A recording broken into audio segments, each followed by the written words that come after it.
She said it while slicing strawberries. No big sit-down. No family meeting. Just a casual bomb dropped across the kitchen island while the morning sun hit her silver bracelet and refracted directly into my left eye. Maybe that was the point. Make sure I couldn't see it coming. Lauren doesn't feel comfortable with you giving her away. I blinked. Sorry. What? Karen didn't look up. Just kept slicing. Strawberries. For the brunch she was hosting. For the bridal party. She feels it would be confusing. You know. For the guests. The guests? And her real dad's finally in town. He said yes. I looked around like I'd missed a camera crew, some hidden prank show. I paid for the venue. I paid for the catering. The band. The flowers. The horse-drawn carriage her Pinterest board was obsessed with since she was 16. Hell, I even paid for the custom napkins that had our Plus M Forever embossed in champagne foil. She doesn't even drink champagne. That was my favorite. I let her use it anyway. After I paid for the whole wedding? Karen paused, knife midair, and gave me the look. The same one she used when the dog peed on the rug or when I forgot to take out the trash. Don't make this about you. It's what she wants, she said. And I support her. Support her. Like I didn't support her every school trip, every late-night panic over college essays, every dentist appointment where she cried so hard she puked in my lap. Support her. Like I wasn't the one who taught her how to parallel park, helped her get her first job, stayed up till 3 a.m. reviewing her presentation for her sociology final. Support her? Got it. That's all I said. Because what else was there to say? Karen nodded like she was relieved. Like I just agreed to not bring peanuts to the picnic. She didn't notice me clench my jaw so hard my molars ached. She didn't see how I gripped the counter until my knuckles turned white. And she sure as hell didn't clock that when I walked upstairs 10 minutes later, I wasn't going to cry. I was going to cancel my hotel room. The hotel cancellation took exactly 43 seconds. I didn't even blink when the confirmation email hit my inbox. I sat there, in my upstairs office, surrounded by framed photos of a life that apparently never belonged to me. There's one right in front of the desk, Lauren at 5 years old on my shoulders, grinning with chocolate ice cream smeared across her chin. I remember that day like it was yesterday. She had a meltdown in the parking lot because her balloon popped, and I drove back 15 minutes to get her another one. Red. She said Red was lucky. Apparently not lucky enough to remember who paid for her ballet lessons for 7 years. I opened a new tab. Search flights. One way. No return. Greece. Not because it was poetic. Not because I had some eat, pray, screw you fantasy in mind. But because when Lauren was 13, she told me Greece looked like a place where dads go to breathe. I didn't know what she meant then. I do now. Booked it. Window seat. March 18th, 11:35 p.m. I leaned back in the chair. Listened to the hum of the HVAC system. The only sound in a house full of silent betrayal. No note. No dramatic gesture. I forwarded the final payment to the caterer. Attached a one-line message. Balance cleared. Congratulations to the happy couple. I signed it just R. Not Dad. Not Raymond. Just R. Like some corporate ghost. Then I shut my laptop, stood up, and grabbed the passport from my bottom drawer. There's a draft in that hallway Karen always swore didn't exist. I felt it on my neck as I walked past our bedroom, past the linen closet stuffed with monogram towels I bought her for our anniversary, past the guest room where Lauren's biological father had once drunkenly crashed after showing up uninvited on Christmas Eve. I passed it all and walked out. Karen called her sister the next morning while fluffing throw pillows like she was auditioning for a Pottery Barn ad. I have to say, he took it really well, she said, pausing to examine a smudge on the mirror that had apparently become more important than her 22-year marriage. Didn't argue. Didn't sulk. Honestly, I think he knew deep down it was the right choice. She said it with that smug little upward lilt in her voice, the one she used whenever she successfully returned something without a receipt. Her sister murmured something in agreement, probably between spoonfuls of overpriced granola and filtered sunshine. They always acted like I was some sort of tolerated but necessary barnacle. Good with tools. Great with bills. Emotionally inconvenient. He even sent the final catering payment. Just forwarded it like business, Karen added, like she was surprised I didn't light the house on fire out of spite. He's matured. Matured. Like a cheese. Something that just sits and gets less palatable with time. Meanwhile, Lauren was on Instagram posting a filtered selfie from her final dress fitting. Captioned, "So excited to walk down the aisle with my real dad, 2 hearts ring, #blessed, countdown to ever after." That post got 112 likes in under an hour. Her college roommate dropped 3 fire emojis. Someone from high school wrote, "Y'all deserve the best." And there it was, that word again. Deserve. Funny. No one deserves a damn thing when they're handing out daggers wrapped in confetti. Of course, what she didn't mention in that pastel caption, what none of them even considered, was that the real dad hadn't responded to a single group message in over 10 days. He ghosted the tux fitting, missed the family Zoom call with the planner. His RSVP said maybe. He was last seen, according to his own Facebook, tagged in a photo at a dive bar 3 towns over, arm around a waitress half his age and his other hand gripping a Coors Light. And yet, Karen and Lauren moved forward like everything was guaranteed. Like the universe owed them a neat little picture-perfect aisle moment, complete with flower petals and redemption arcs. They didn't see the cracks forming. They didn't even look. They just kept prepping the stage, convinced the leading man would show up. Oblivious to the fact that the one who'd been holding the curtain for 2 decades had already walked off. The ceremony was scheduled for 4:30 p.m. sharp. Golden hour light, outdoor setup under rented oak arches, every chair draped in ivory satin with custom L+M programs rolled and tied with velvet ribbon. It was curated perfection, until it wasn't. By 4:07, guests had filled most of the seats. Phones out, fanning themselves, murmuring quietly. Aunt Denise was already 2 glasses deep into the signature rose, and the flower girl had started chewing the hem of her dress. The air was warm but twitchy, like the moment before a fire alarm. Karen stood off to the side in a plum-colored sheath dress that didn't quite hide the sweat forming at the base of her neck. Her phone hadn't left her hand since noon. She'd been texting him, calling, refreshing Facebook. No response. "He's just late," she kept saying to no one in particular. Traffic. Probably traffic. Lauren was hidden inside the bridal suite, a Pinterest fever dream of lace and eucalyptus. But the photographer had already whispered to the maid of honor that she was pacing hard enough to ruin her makeup. Her veil had come off once. She dropped her phone twice. And when someone knocked gently to say, "It's almost time," she snapped, "Not until he's here." At 4:24, the wedding planner whispered something to Karen. Karen nodded, eyes wide, then looked down at her phone again. Opened the chat with him, Michael, biodad, and typed, "They're waiting for you. Are you close?" No reply. Just that gray, delivered checkmark. No typing dots. No typing dots for the last 6 days, actually. By 4:31, the officiant cleared his throat. The quartet looped back to Pachelbel for the 3rd time. The guests started side-glancing. Not openly yet, just that gentle rustling tension, like maybe something wasn't going to plan, but we're all too polite to say it. Lauren peeked out the suite door. Saw no one standing at the start of the aisle. Her face changed. Not annoyed. Not confused. Wrecked. Karen tried to wave her back inside, her smile twitching at the corners like a paper mask left in the rain. Still no father. Still no reply. And in the quiet, someone in the 2nd row whispered just loud enough to be heard. Wasn't her stepdad the one who raised her? At 4:37 p.m., the string quartet stopped playing altogether. The lead violinist looked at the planner, who looked at Karen, who was still pretending the world hadn't just tilted 45 degrees sideways. She kept glancing toward the gravel parking lot like a man in wrinkled department store formal wear was going to emerge any second with his tie half knotted and a heroic excuse on his lips. He didn't. At 4:42, Lauren's phone buzzed in her sweaty palm. She was still tucked inside the bridal suite, makeup already touched up twice, pacing so violently the hem of her dress caught on a loose piece of trim and tore half an inch. She didn't notice. When the phone lit up, she froze. There he was. Michael, biodad. The messiah of the aisle. The man she'd chosen. She tapped the message open with trembling fingers. Can't make it. Got tied up. No follow-up.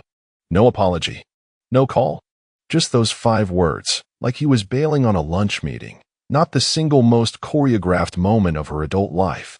She stared at it for a full 10 seconds before her face buckled. Her breath hitched, not quite crying, more like her whole body short-circuited in real time. You could almost hear the internal gears grinding, the ones that had spent months building this fantasy where real dad swoops in to reclaim the title, like some Hallmark hero with court-ordered redemption in his back pocket. Instead, she got a text with punctuation. Outside the suite, Karen was trying to hold it together in front of a very uncomfortable planner and a growing audience of confused guests.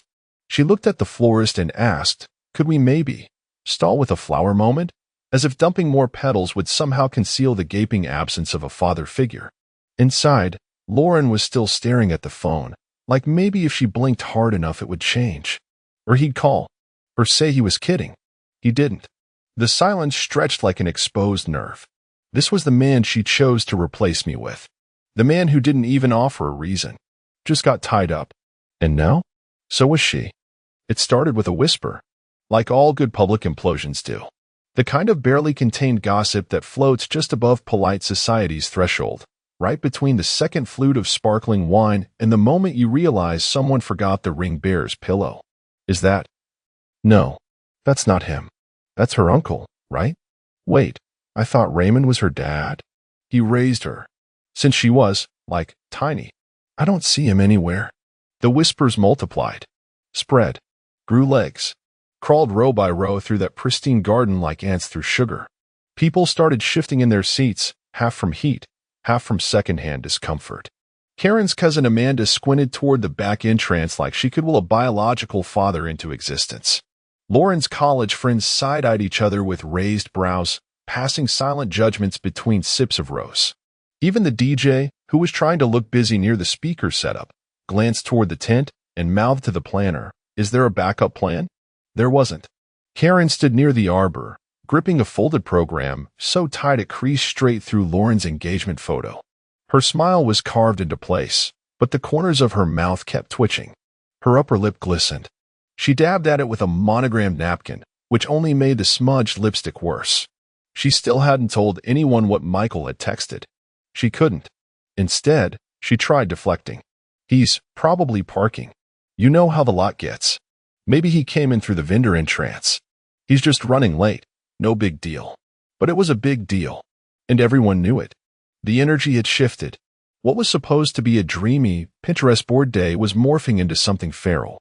An exposed nerve under a white tent. A teenage cousin leaned into his mom and said a little too loudly, "Why didn't her stepdad walk her down the aisle if her real dad's such a flake?" And that was it. The spark. Karen heard it. She flinched, like someone had smacked her with a bouquet. And still, no Raymond. No calm, reliable, ever there Raymond in his usual charcoal gray suit with the blue tie Lauren got him for Father's Day in 2015. No speech about love and growth and raising a daughter who wasn't blood but was his in every other possible way. Just his absence. Loud, deafening, perfectly timed. And as Karen wiped a fresh bead of sweat from her temple, she knew the guests weren't just whispering about the missing father anymore. They were whispering about her. The air inside that tent turned thick, like breathing through a velvet curtain. The quartet had long since gone quiet. The guests, nearly 100 of them, sat in stiff silence, no longer whispering, no longer scrolling their phones. Just watching, waiting, wondering if this was still a wedding or a very elegant breakdown. At 4:58 p.m., the planner gave a panicked nod, and the music cued back in. A soft instrumental of "Can't Help Falling in Love," which in this context felt more like a dirge. The bridesmaids walked slowly down the aisle, smiling through clenched jaws, pretending this wasn't unraveling in real time. One of them whispered, "Just keep walking," like a mantra.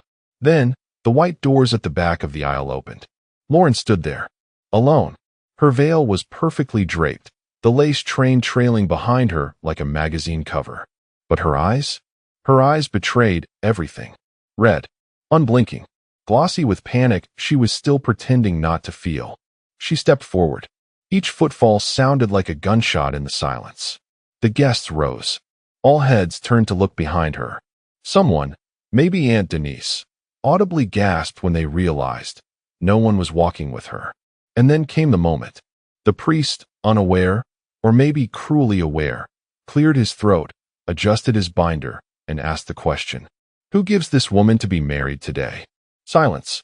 Not the symbolic silence. Not the poetic, misty-eyed pause before a proud father steps forward. Dead air. You could hear a bird call in the distance. Somewhere, a guest coughed. A chair creaked. Lauren blinked too fast, like maybe her contacts would fog up and hide what was happening. She glanced sideways, back at the aisle. Still empty. Still him, gone. The man she'd publicly chosen. The man she'd elevated. The man she had called her real dad to 900 Instagram followers just 2 days ago. Her mouth opened like she might say something, but nothing came out. The priest looked around awkwardly, lowered his binder slightly. Karen stood off to the side, frozen, her face pale and tight. She looked down at her phone again, like the 6th time in 5 minutes would suddenly produce a miracle. Lauren took one more shaky step forward, and then stopped. Just stopped. Mid-aisle. Alone. A bride with no one to give her away. The music faded out. The heat pressed in. And there, surrounded by flowers and fairy lights and hundreds of carefully selected napkins, Lauren stood absolutely still, realizing, at last, that she had orchestrated her own abandonment. The sun over Naxos looked like it had been painted there by someone with a grudge against shadows. Raymond sat on a weathered white lounge chair, the kind that creaked when you shifted but felt earned, like the universe finally handing you something that didn't require a 3-month payment plan. The Aegean spread out before him like glass, quiet, endless, indifferent. The air smelled like salt and grilled octopus. A light breeze tugged at the hem of his linen shirt. He wasn't reading, wasn't journaling, wasn't doing anything that might signal reflection or growth or healing. He was just there, existing. One elbow rested on the arm of the chair, the other curled around a chilled glass. Something local, something strong, garnished with a slice of orange so vibrant it made the color on his phone screen, still lit up next to him, look washed out by comparison. The phone buzzed again, and again, and again.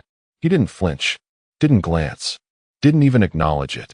He'd turned the volume off on the flight over, left notifications on purely for theater, some quiet revenge in letting the noise pile up like unanswered prayers. A monument to all the desperate fingers frantically stabbing at his absence. He took another sip of the drink, watched a kid splash in the surf 20 feet away. The boy laughed so hard it echoed across the beach, completely unaware of whatever pain was unraveling on the other side of the world. Raymond smiled. Not big, just a flicker, just enough. The phone vibrated again. 17 missed calls, 5 voicemails, God knows how many texts. The screen briefly showed Lauren, then dimmed back to black. He didn't care.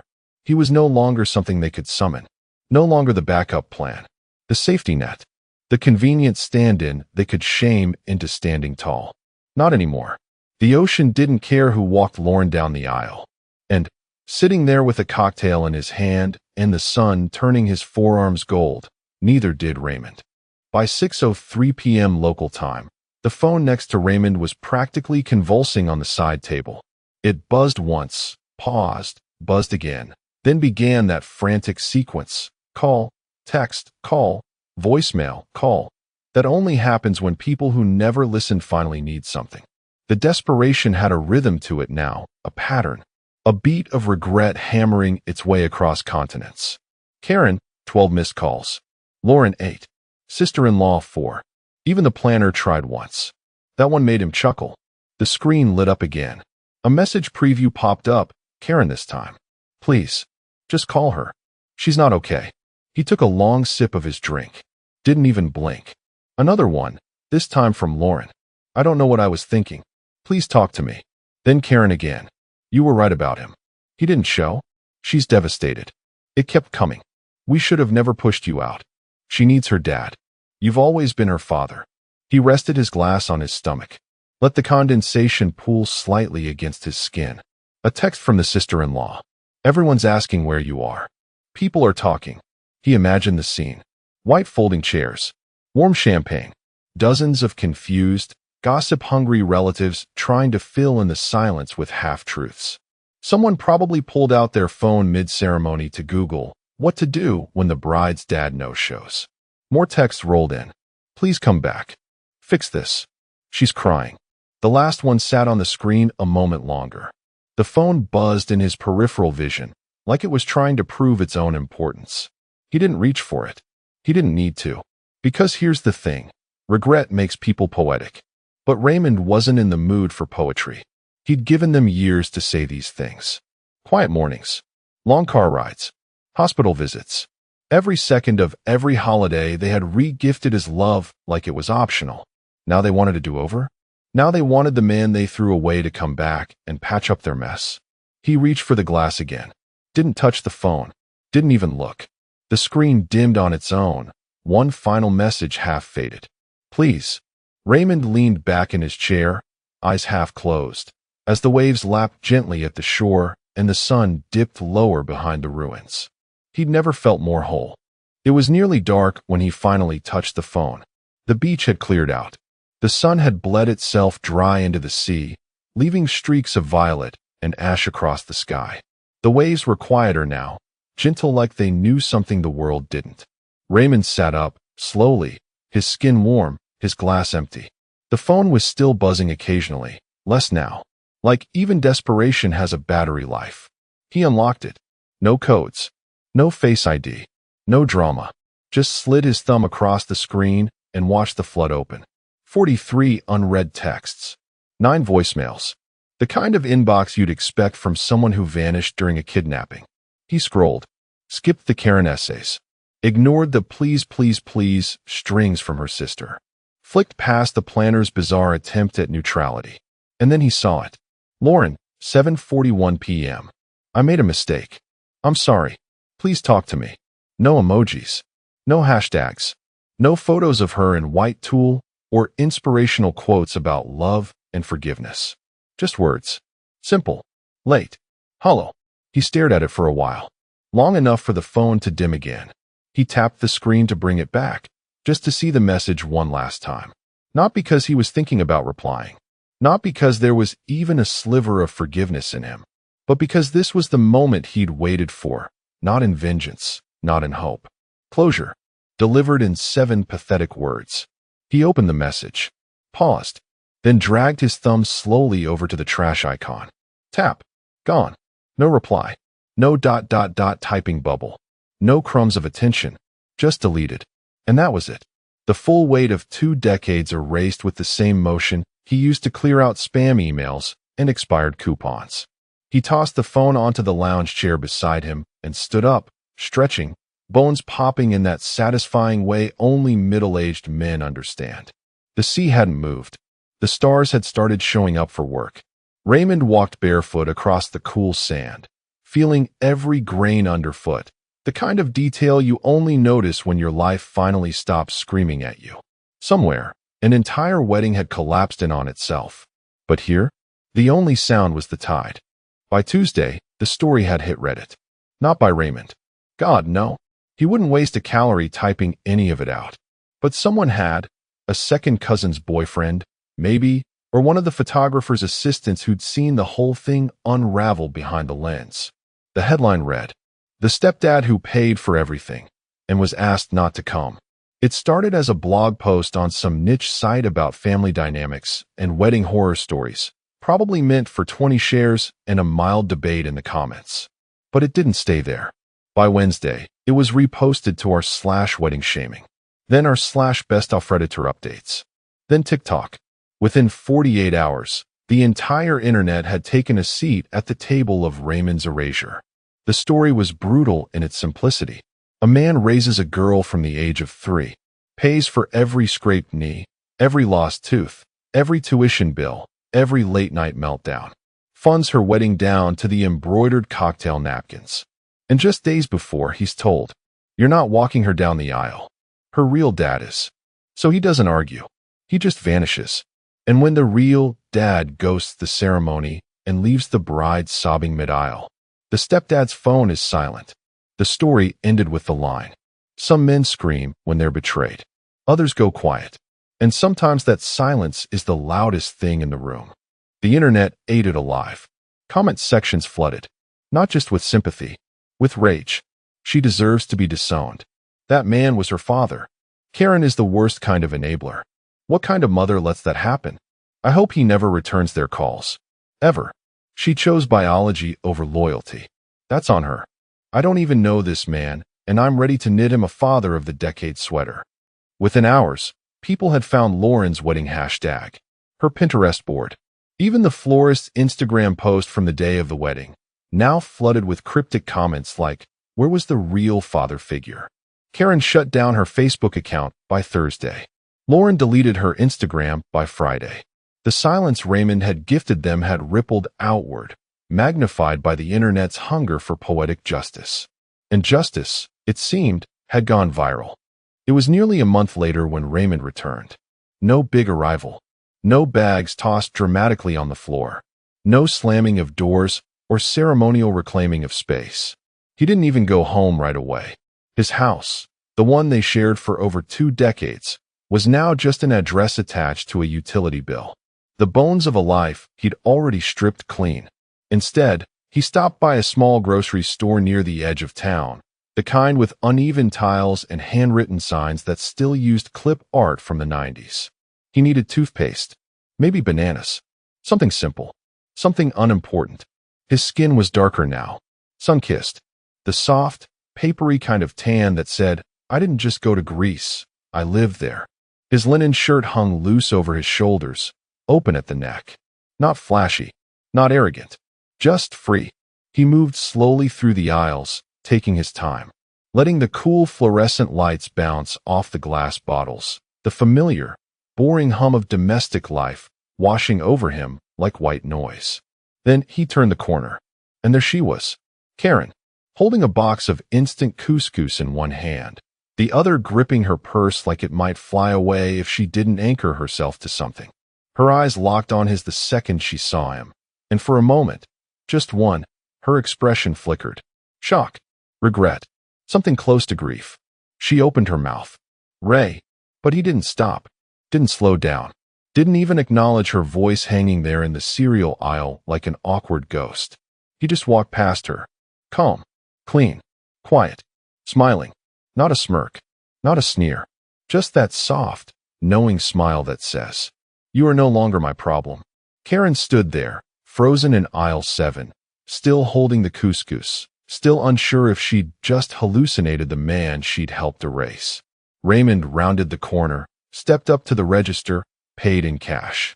As he exited the store, the automatic doors hissed open with that mechanical sigh, like even they were relieved to let him go. And just like that, he disappeared again. Not into exile, but into peace. Daniel was 13 the first time he dunked. He ran down the driveway, jumped off the cracked concrete, and slammed the ball through the hoop Walter bolted to the garage 2 summers prior. The backboard shook like hell. Walter had just finished changing the oil in the truck, grease still on his knuckles. He clapped once, loud, proud, and called out, "Don't break my garage, Jordan." Daniel grinned. That was the last normal day. Walter was a quiet man. He fixed things, never raised his voice, worked 35 years for the state transit office, retired with a pension, didn't owe anyone a damn cent. He wasn't flashy, never drank much, didn't play games. But he raised Daniel like blood, picked him up from daycare at 4, helped him through night terrors, paid for braces, for football camps, for that first stolen heartbreak when some girl named Lacey told Daniel he wasn't mature enough. Walter just nodded and drove him for milkshakes. Megan had stopped coming home for dinner by then. "Work's been hell," she said. "I'm just tired of routine." He cooked anyway. Chili, lasagna, even tried that TikTok pasta crap once for them both. Most nights, her plate stayed wrapped in foil in the fridge until morning. One night, it wasn't touched at all, and neither was the bed. That particular Tuesday, Walter came home early. The living room looked off. Bare shelves. No shoes by the door. The family photo from Yosemite was gone. And Megan? Standing in front of the hall closet with 2 duffel bags and the kind of look you usually save for the DMV. "Don't make this harder than it has to be," she said flatly. Walter looked past her. Daniel sat on the couch, arms folded, pretending his stepfather of 13 years was invisible. ESPN droned in the background. Walter didn't speak, just walked to the kitchen. The faucet leaked a steady bead into the sink.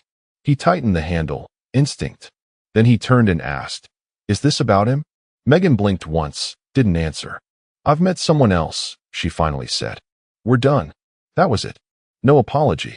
No fury. No blame. Just done. And Daniel? Daniel didn't even stand up. Didn't say a word. Didn't meet Walter's eyes. Just scrolled on his phone like the man who taught him how to shave and showed up to every damn parent-teacher conference was nothing more than background noise. By the time the door closed behind them, Walter was already in the garage again, hands deep in the engine of the old mower. He tightened bolts that didn't need tightening, because fixing things was easier than facing what he couldn't. He didn't sleep that night. He just sat in the garage, watching the porch light blink out. Before we go deeper, a quick note. 98% of you reading these stories aren't subscribed. If you're one of them, I'd be honored if you hit that button. We're trying to reach our first 10,000 subscribers, and your support motivates the whole team to keep delivering these true, twisted stories that hit deep. Thanks for being here. Back to Walter. The following weeks blurred. Megan moved in with some guy named Ron or Don, or maybe it was Rick. Walter didn't ask. He just kept doing what he'd always done, mowing the lawn, paying the insurance, fixing the dryer when it groaned. He saw Daniel once at the hardware store, buying paint. New room colors, the boy mumbled. They didn't hug. Walter didn't cry. Not then, not in front of anyone. But the next morning, he dug through the safe in the back of his closet, past the birth certificates, the will, the deed to the house. He found a slim brown folder, labeled in his own blocky handwriting. Daniel, Adoption 2008. He didn't open it yet. He just stared at it for a long time, then slipped it back in. Because while some men roar when they're betrayed, others just wait. And Walter? He waited like a dam under pressure. Quiet, heavy, and absolutely immovable. The first few weeks after Megan left were filled with what Walter called emotional muscle memory. He still bought orange juice with no pulp because Daniel hated the texture. Still left the porch light on just in case. Still checked his phone for texts that didn't come. And occasionally, there were brief flashes of hope. One Sunday afternoon, Daniel texted, "Can you help with my truck? It's stalling again." Walter showed up 30 minutes later, toolbox in hand. They worked in silence, side by side. Walter adjusted the distributor cap, showed Daniel how to flush the coolant properly. For a moment, it almost felt like they'd slipped back into something normal. Daniel even cracked a joke about Walter's ancient phone. They didn't talk about Megan. They didn't talk about Rick, or whatever dead-eyed clone she was nesting with now. But the next time Walter offered to come by, Daniel texted back one word. Busy. After that came radio silence. Not angry, not dramatic, just absence. Like someone slowly turning down the volume on your life until it was barely audible. Then came the sidewalk. It was mid-November. Wind biting. Walter was carrying a bag of groceries, beans, ground beef, and corn chips. Chilly night, even if he was the only one eating now. He turned the corner and saw them, Megan, Daniel, and Rick, or Ron, who the hell cared anymore, getting out of a car. Walter froze. Daniel didn't. The boy, young man now, taller, broader, jawline finally catching up to his voice, looked Walter in the eye and didn't blink. "You again," he muttered.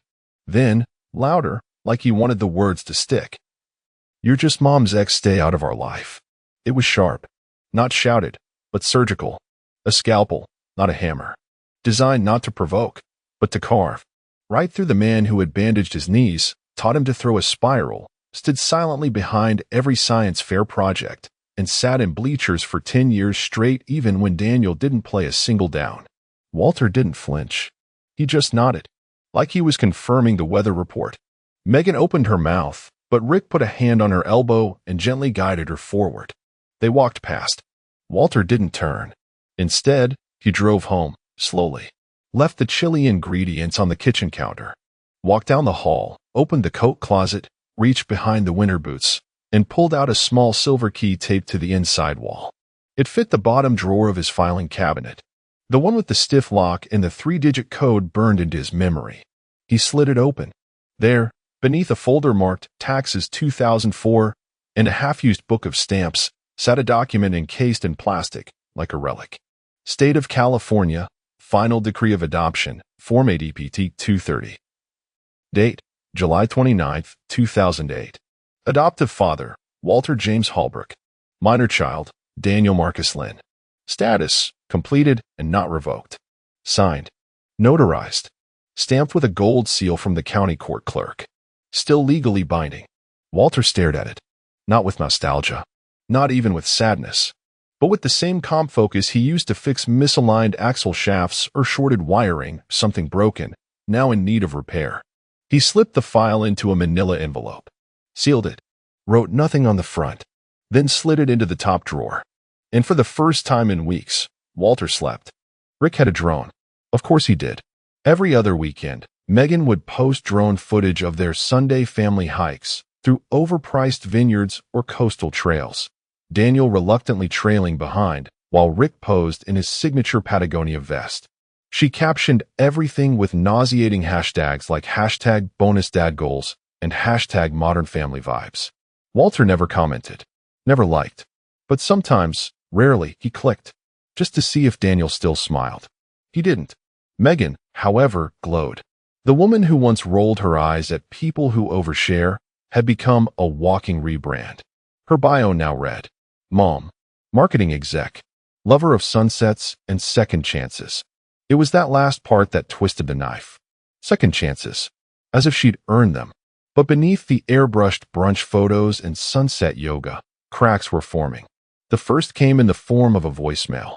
Walter wasn't supposed to hear it, but a mutual friend, Angie, from Megan's old book club, left it on his machine out of what she called ethical discomfort. Angie had overheard a conversation at a wine-tasting Megan dragged her to. Apparently, Megan had recently been served. Walter replayed the message twice. That night, he took out the manila envelope again, just to look. Meanwhile, Megan was spiraling.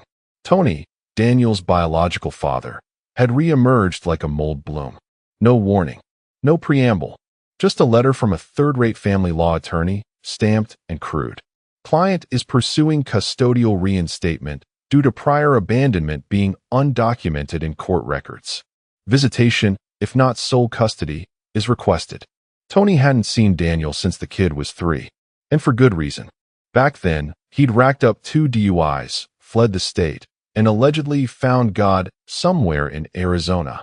Last known address a P.O. box linked to a mail-order prayer ministry. But now he wanted back in. Megan panicked.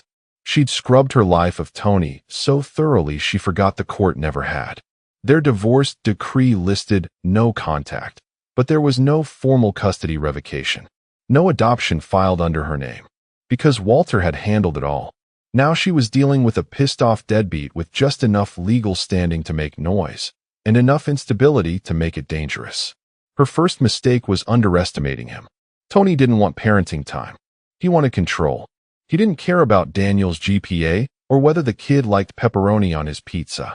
Tony cared about leverage. And Megan's curated little lifestyle. House in Santa Rosa, yoga retreats, influencer vibes, reeked of someone with assets to lose.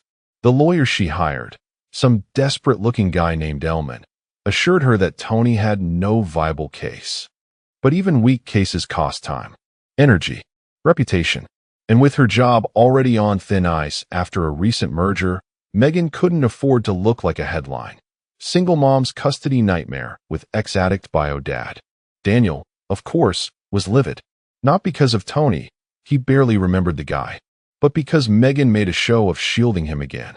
Another photoshopped post. Protecting my son always. I'll fight for him every step. With a photo of Daniel staring blankly at his phone in the background. Walter saw it. Read it twice. And then he called a number he hadn't dialed in over a decade, the county clerk's office. Hi, he said calmly. I need to confirm the status of an adoption record from July 2008. My name is Walter Holbrook, and I have the papers right in front of me. Court dates, Megan quickly learned, were not glamorous. They were fluorescent-lit marathons with bad coffee, jittery attorneys, and families unraveling in slow motion. Her mommy warrior aesthetic didn't land as well in Family Court Department 3B. No one cared about her Instagram or Rick's drone footage or the matching Patagonia windbreakers. What they did care about was documentation. And Megan, despite her sharp blazers and professional tone, lacked it. Tony showed up to the first hearing in a wrinkled button-up and Vans with the soles peeling. His lawyer was late. He smelled like nicotine and some cheap cologne you'd find in a gas station bathroom. But he brought with him a 5-page affidavit packed with technicalities, timelines, gaps in custodial oversight, and one damning point. There was no formal, court-logged termination of his parental rights. That made him dangerous. Megan tried to speak with the judge directly, something about Daniel's mental health and Tony's instability, but Elman, her half-awake attorney, waved her off. "Save it for the petition review," he mumbled while chewing an antacid. Meanwhile, Tony leaned over to Daniel in the hallway and said, loud enough for everyone to hear, "I'll teach you to be a real man, not like the fake ones your mom keeps dragging home." Daniel clenched his jaw, said nothing, but he didn't look at Megan. Word of the mess spread fast in their old suburban circle. One of the PTA moms called Angie. Angie texted Walter. It was a Thursday afternoon. Walter was fixing a fence post in the backyard when the message buzzed in. "Thought you should know. Megan's in court. Bio Dad's trying to get custody." He stood there for a moment, holding the hammer, as if someone had just pressed pause on the world. That night, he opened the manila envelope for the third time. Not out of sentiment, but clarity.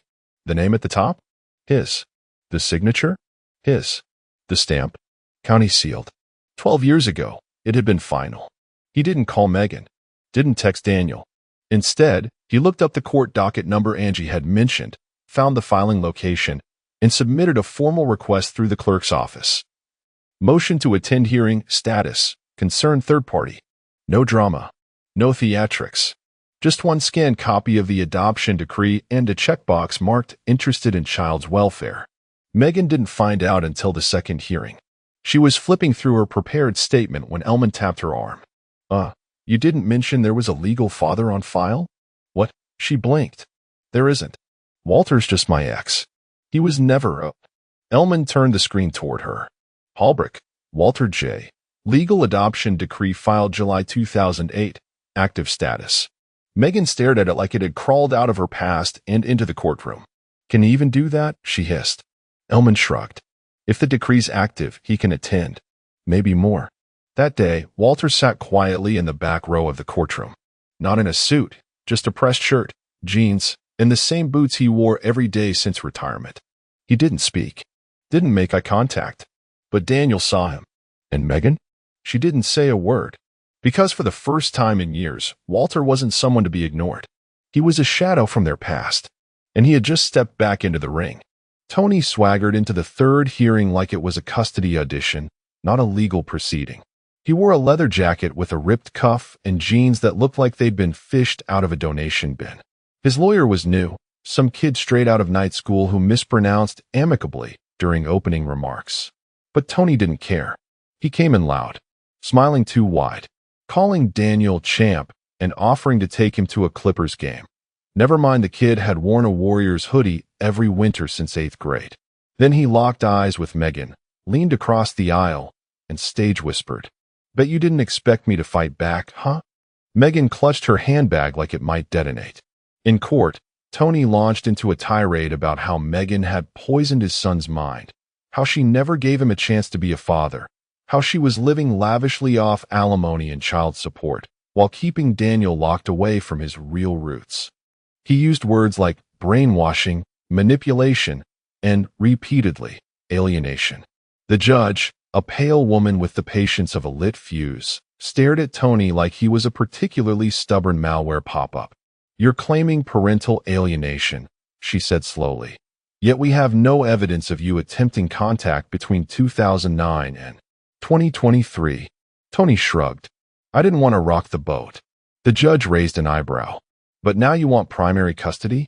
"She's unstable," he insisted, pointing at Megan. "Ask around. Look at her posts. She's parading my son around like a trophy in this fake Stepford life. Look at that guy she's with. He's trying to replace me." Megan's lawyer looked up from his notes just long enough to mutter, "Objection, hearsay." It was weak, but unnecessary. The judge was already flipping through the background check. And then the real rot came to the surface. 2 active restraining orders. One from an ex-girlfriend in Reno. Another from a former landlord. A history of bounced checks. A 2016 bench warrant for skipping a court-ordered parenting class in Flagstaff. Most damning of all, Over $47,000 in unpaid child support, listed under Daniel Marcus Lynn, his own son.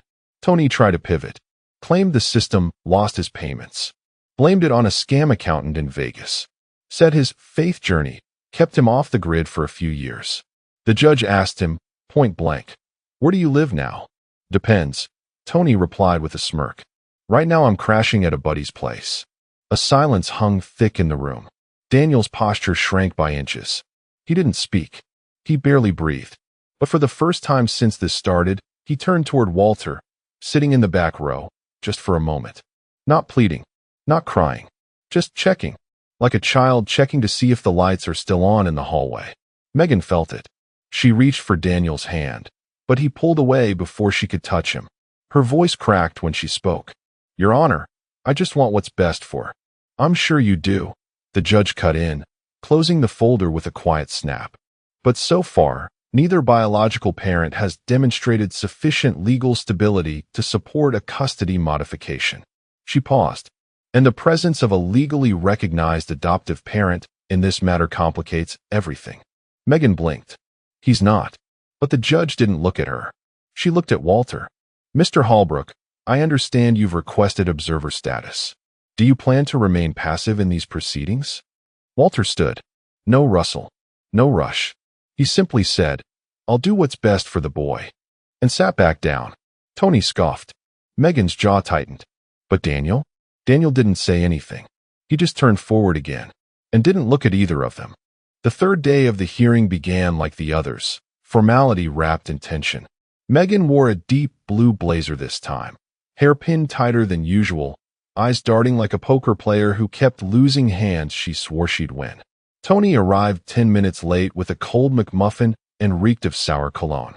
Daniel sat next to Megan, arms folded, hoodie up, headphones shoved into his ears though nothing was playing. Walter walked in alone, same slow gait, same workman's rhythm. No briefcase, no lawyer, just a sealed manila envelope tucked neatly under his arm. He nodded to the clerk. Sat in the second row this time, not the back, close enough to hear every lie land. As the judge settled in, flipping through a binder of notes from the previous days, the bailiff stepped forward with a quiet tap on her desk. "Ma'am, received this from Mr. Holbrook this morning." The judge took it without looking up, slid a nail under the seal, pulled out 3 papers, clipped and certified, with a courthouse watermark so aged it looked like a fossil. She read the first page once. Blinked. Read it again, slower. Megan noticed. Straightened. Daniel, oblivious, scrolled on his phone. Tony muttered something crude about government dragging its feet. The judge cleared her throat. "On the record," she said slowly, "this document appears to be a finalized adoption decree dated July 29, 2008. It confirms that legal custody and parental rights for Daniel Marcus Lynn were transferred, permanently, to Walter James Holbrook." Silence. As in, total silence. You could have heard Tony's ego deflate. Megan's eyes shot wide, mouth open mid-breath. Daniel looked up, like he'd been slapped out of a trance. The judge continued, her voice clinical but cutting. "This adoption was executed legally, signed by both biological parents at the time, and never revoked or challenged. It holds precedence over biological claims unless terminated through further judicial process." She set the papers down with the weight of a gavel. Megan's voice cracked first. That can't be right. I mean, yes, we signed it years ago, but he's not involved anymore." It was symbolic. Walter was just being nice. The judge's eyes didn't move. "Legally binding symbolism," she replied. "Until it isn't." Tony, dumbfounded, let out a short laugh. "You mean he gets a say now?" The judge turned toward him, eyes sharp. "Mr. Holbrook has more than a say. At this moment, he is the only party in this room with a legally unchallenged claim to custody." Walter didn't speak. He didn't gloat. He just sat, hands folded, face unreadable, like a man watching a fire burn down a house he'd already moved out of. Daniel looked at him like he'd never really seen him before. "You're still on the papers?" he asked softly, like the question itself tasted foreign. Walter met his eyes. "I never took myself off, son." Megan tried to speak again, but no one was listening. Not the judge, not the bailiff. Not even Daniel. Because for the first time in 3 days, the courtroom didn't revolve around Megan's curated reality or Tony's erratic grasp at redemption. It revolved around a sealed envelope and the quiet man who had never needed a podium to reclaim what had always been his. The judge's eyes narrowed slightly as she flipped through the second page of the adoption file, lips pressed together, tracing a paragraph with her index finger. Her robe rustled as she shifted in her chair. The court recorder stopped typing for a second, silence contagious. Then the judge looked up, directly at Walter. Her voice didn't rise, didn't tremble, but the words hit like a fuse catching fire. Wait, you're the legal father? Walter didn't flinch. He didn't glance at Megan. He didn't blink. Just gave a single nod, barely perceptible. The same nod he used when Daniel hit his first home run in Little League. The same nod he gave when he taught the boy how to back a trailer into a narrow driveway. The courtroom turned. All heads, Tony's, Megan's, the bailiffs, even the court clerks, swiveled toward him like they'd just realized the guy they'd been treating as a footnote was actually the title of the damn book. Daniel's face went white.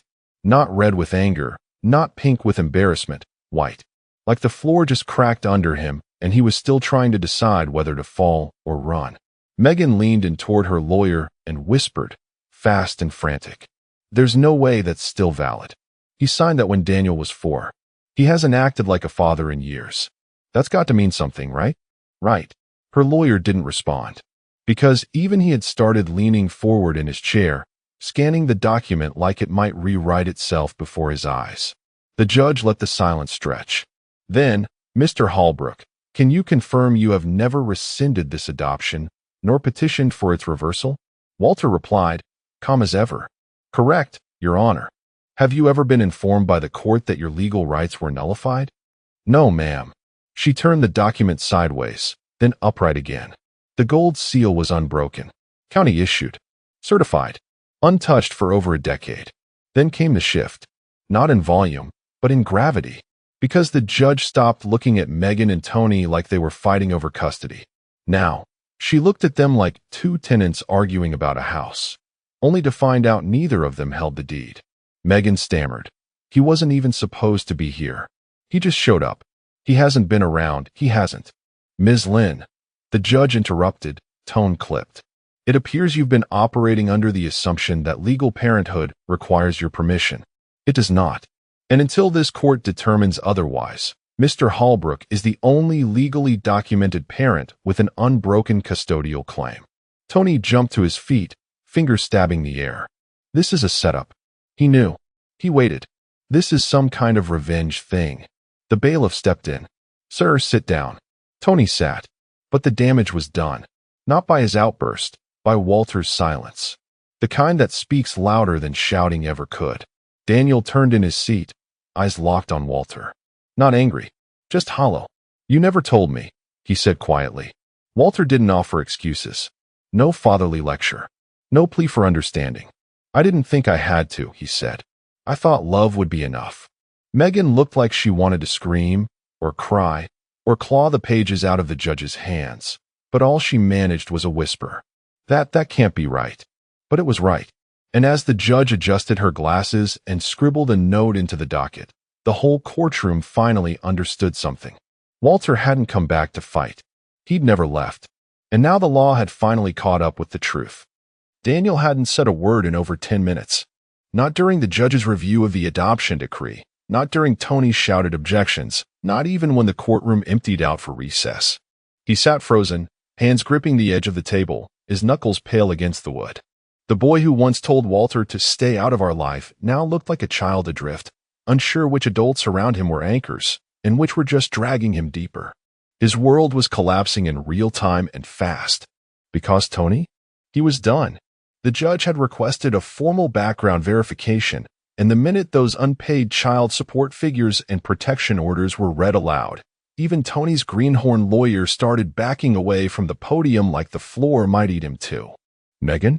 She was spiraling, pacing in circles near the vending machines outside the courtroom, whisper shouting into her phone to a second lawyer, maybe a PR contact. She looked more rattled than Daniel had ever seen her, hair frizzed, mascara smudged, blazer wrinkled at the shoulders. It was the first time she looked human in weeks. Walter, meanwhile, sat alone on the bench across the hallway, hands on his knees, eyes steady. No phone, no folder, just stillness. Daniel saw all of it through the glass. For 17 years, his mother had told him who to trust. For 13 of those, that trust had a face. Walter, the man who fixed his bike chain at midnight, who taught him how to parallel park without yelling, who showed up to every school meeting even after Megan stopped bothering. And then one day, that trust was erased. Rewritten. Walter was Mom's ex. Just a quiet ghost in the background. But now, Walter was the only one with legal standing. No restraining orders. No custody petition suspended for review.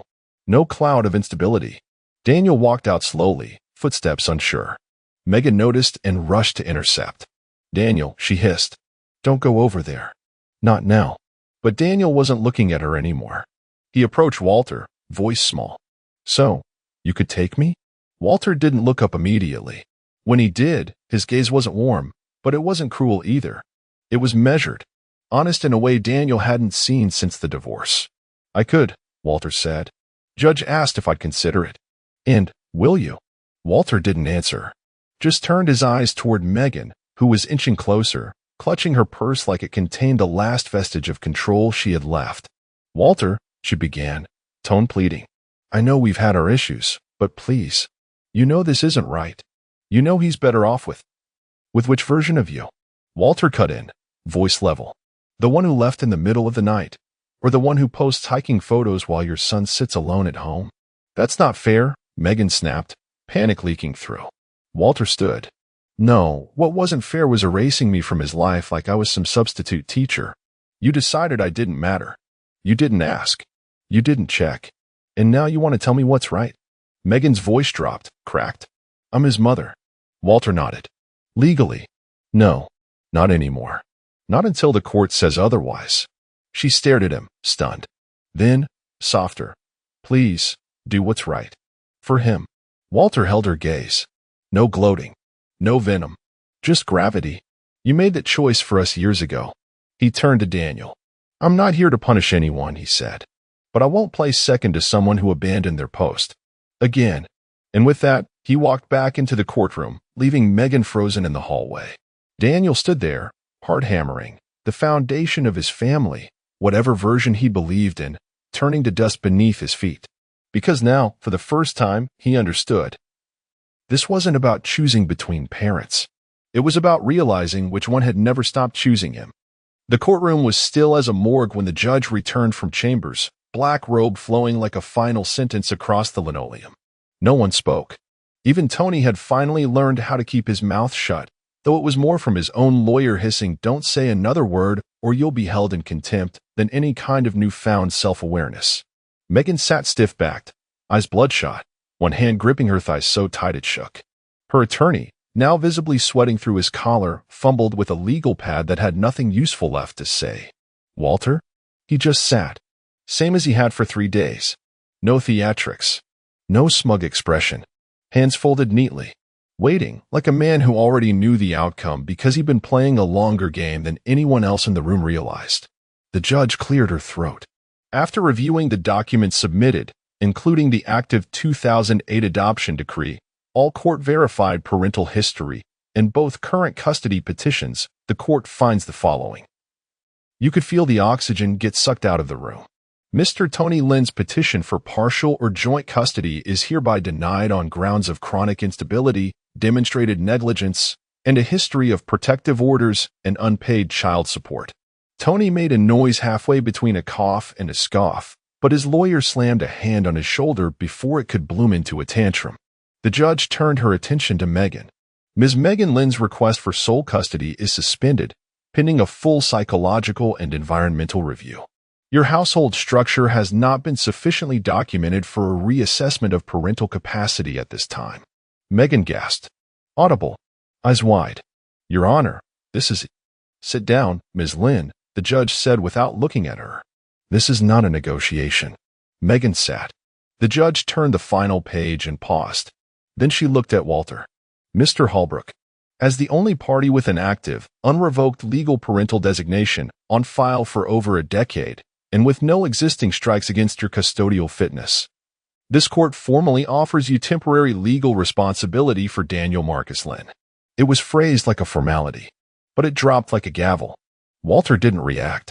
No tears. No triumphant grin. Just a slow breath out, as if he'd been holding it for 13 years and could finally let a fraction of it go. Daniel, sitting 3 chairs down from Megan, didn't look up.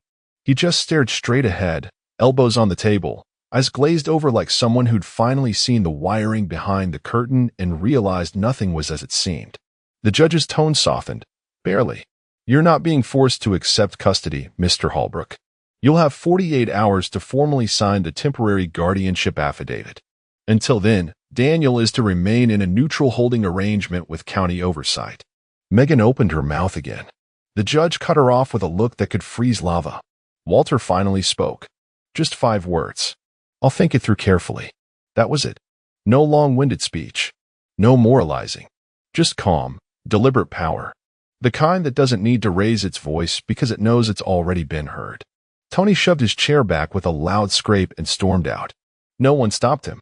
His lawyer didn't follow. Megan slumped forward, head in her hands.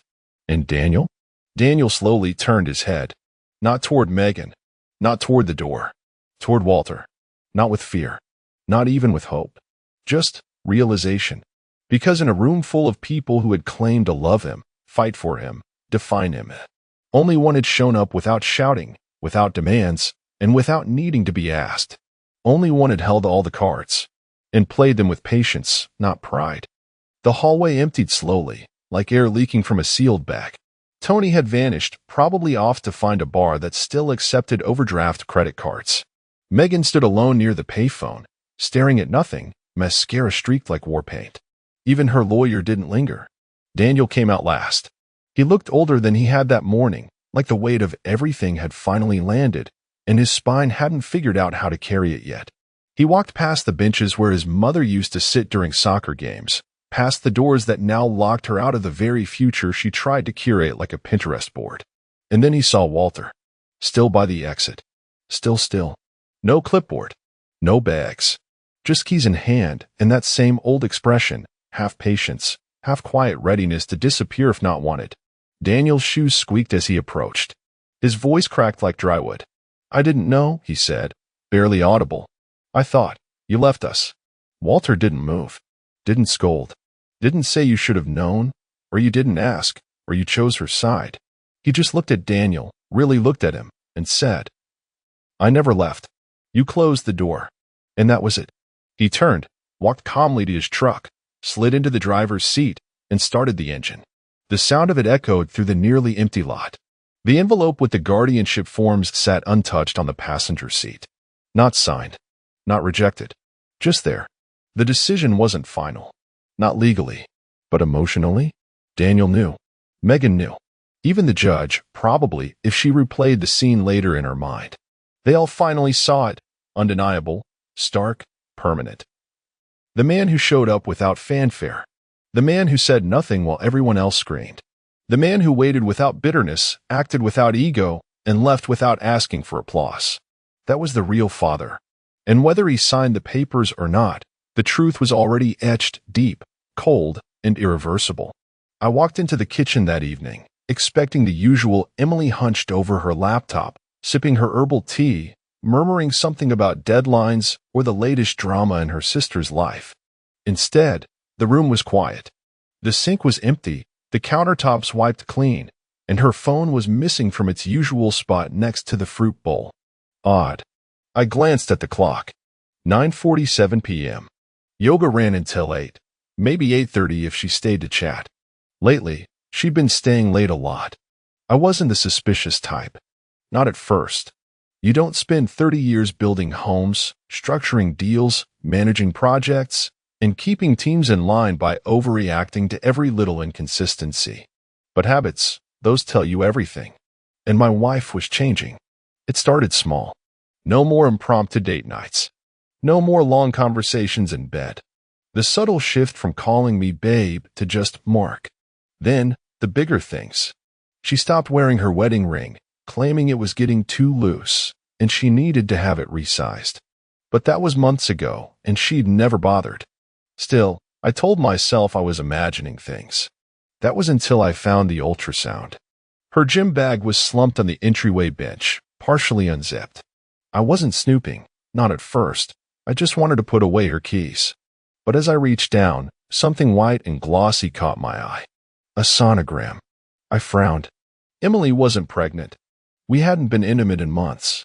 Not since she started making excuses. She was too tired, too stressed, her hormones were off. And yet, here it was. The unmistakable grayscale image of a fetus, curled and floating in the darkness of a womb. Her womb. A chill ran down my spine as I turned it over, expecting to see her sister's name. Emily had mentioned, in passing, that her sister, Becca, had been struggling to conceive. A few weeks ago, she'd even floated the idea of surrogacy, but I brushed it off. I was prepared to see Rebecca Taylor written in the patient's name field. But that's not what I saw. Darren Taylor. I stared at the name, my pulse pounding in my ears. Darren. Becca's husband. For a few seconds, I just stood there, gripping the sonogram like it was going to rewrite itself, like maybe I was reading it wrong. But the ink didn't change. The letters didn't rearrange themselves. Darren Taylor. The room suddenly felt too small, the air thick, pressing against my chest. My fingers tightened around the ultrasound, my knuckles turning white. A thought pushed its way through the fog of disbelief. This wasn't a mistake. My mind, once frozen in confusion, began moving like clockwork, clicking through possibilities, analyzing details I'd ignored for months. The night she came home late, her hair slightly damp but never smelling like sweat. The way she kept her phone angled away from me, silencing notifications the moment they popped up. The ring she never got resized. A slow, controlled breath left my lungs. If I was right, if what I was thinking was even remotely true, then Emily wasn't just lying about being a surrogate. She was lying about everything. I turned the ultrasound over again, and something else caught my eye.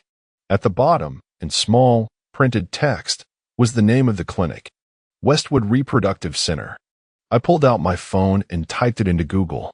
The website loaded in an instant. The clinic specialized in IVF, egg retrieval, and paternity testing. My jaw tightened. I wasn't a jealous man. I wasn't an impulsive man. But I was a builder. I understood structure, patterns, how things connected. And right now, I was starting to see the framework of a lie. A massive, carefully crafted, beautifully executed lie. And I was about to tear it down, brick by brick. The next morning, I woke up before Emily. She was curled up on her side, breathing evenly, like she hadn't spent the last few months unraveling our marriage with her bare hands. I sat on the edge of the bed, staring at her, wondering how long she'd been lying to me. How long she looked me in the eye and fed me stories about yoga, exhaustion, and surrogacy. I wasn't angry. Not yet. Anger was a fire, wild and destructive. What I felt was something colder, heavier, like a block of concrete settling in my chest. I needed more. So I went looking. In the garage, where I kept my tools, I spotted Emily's old purse shoved between two storage bins.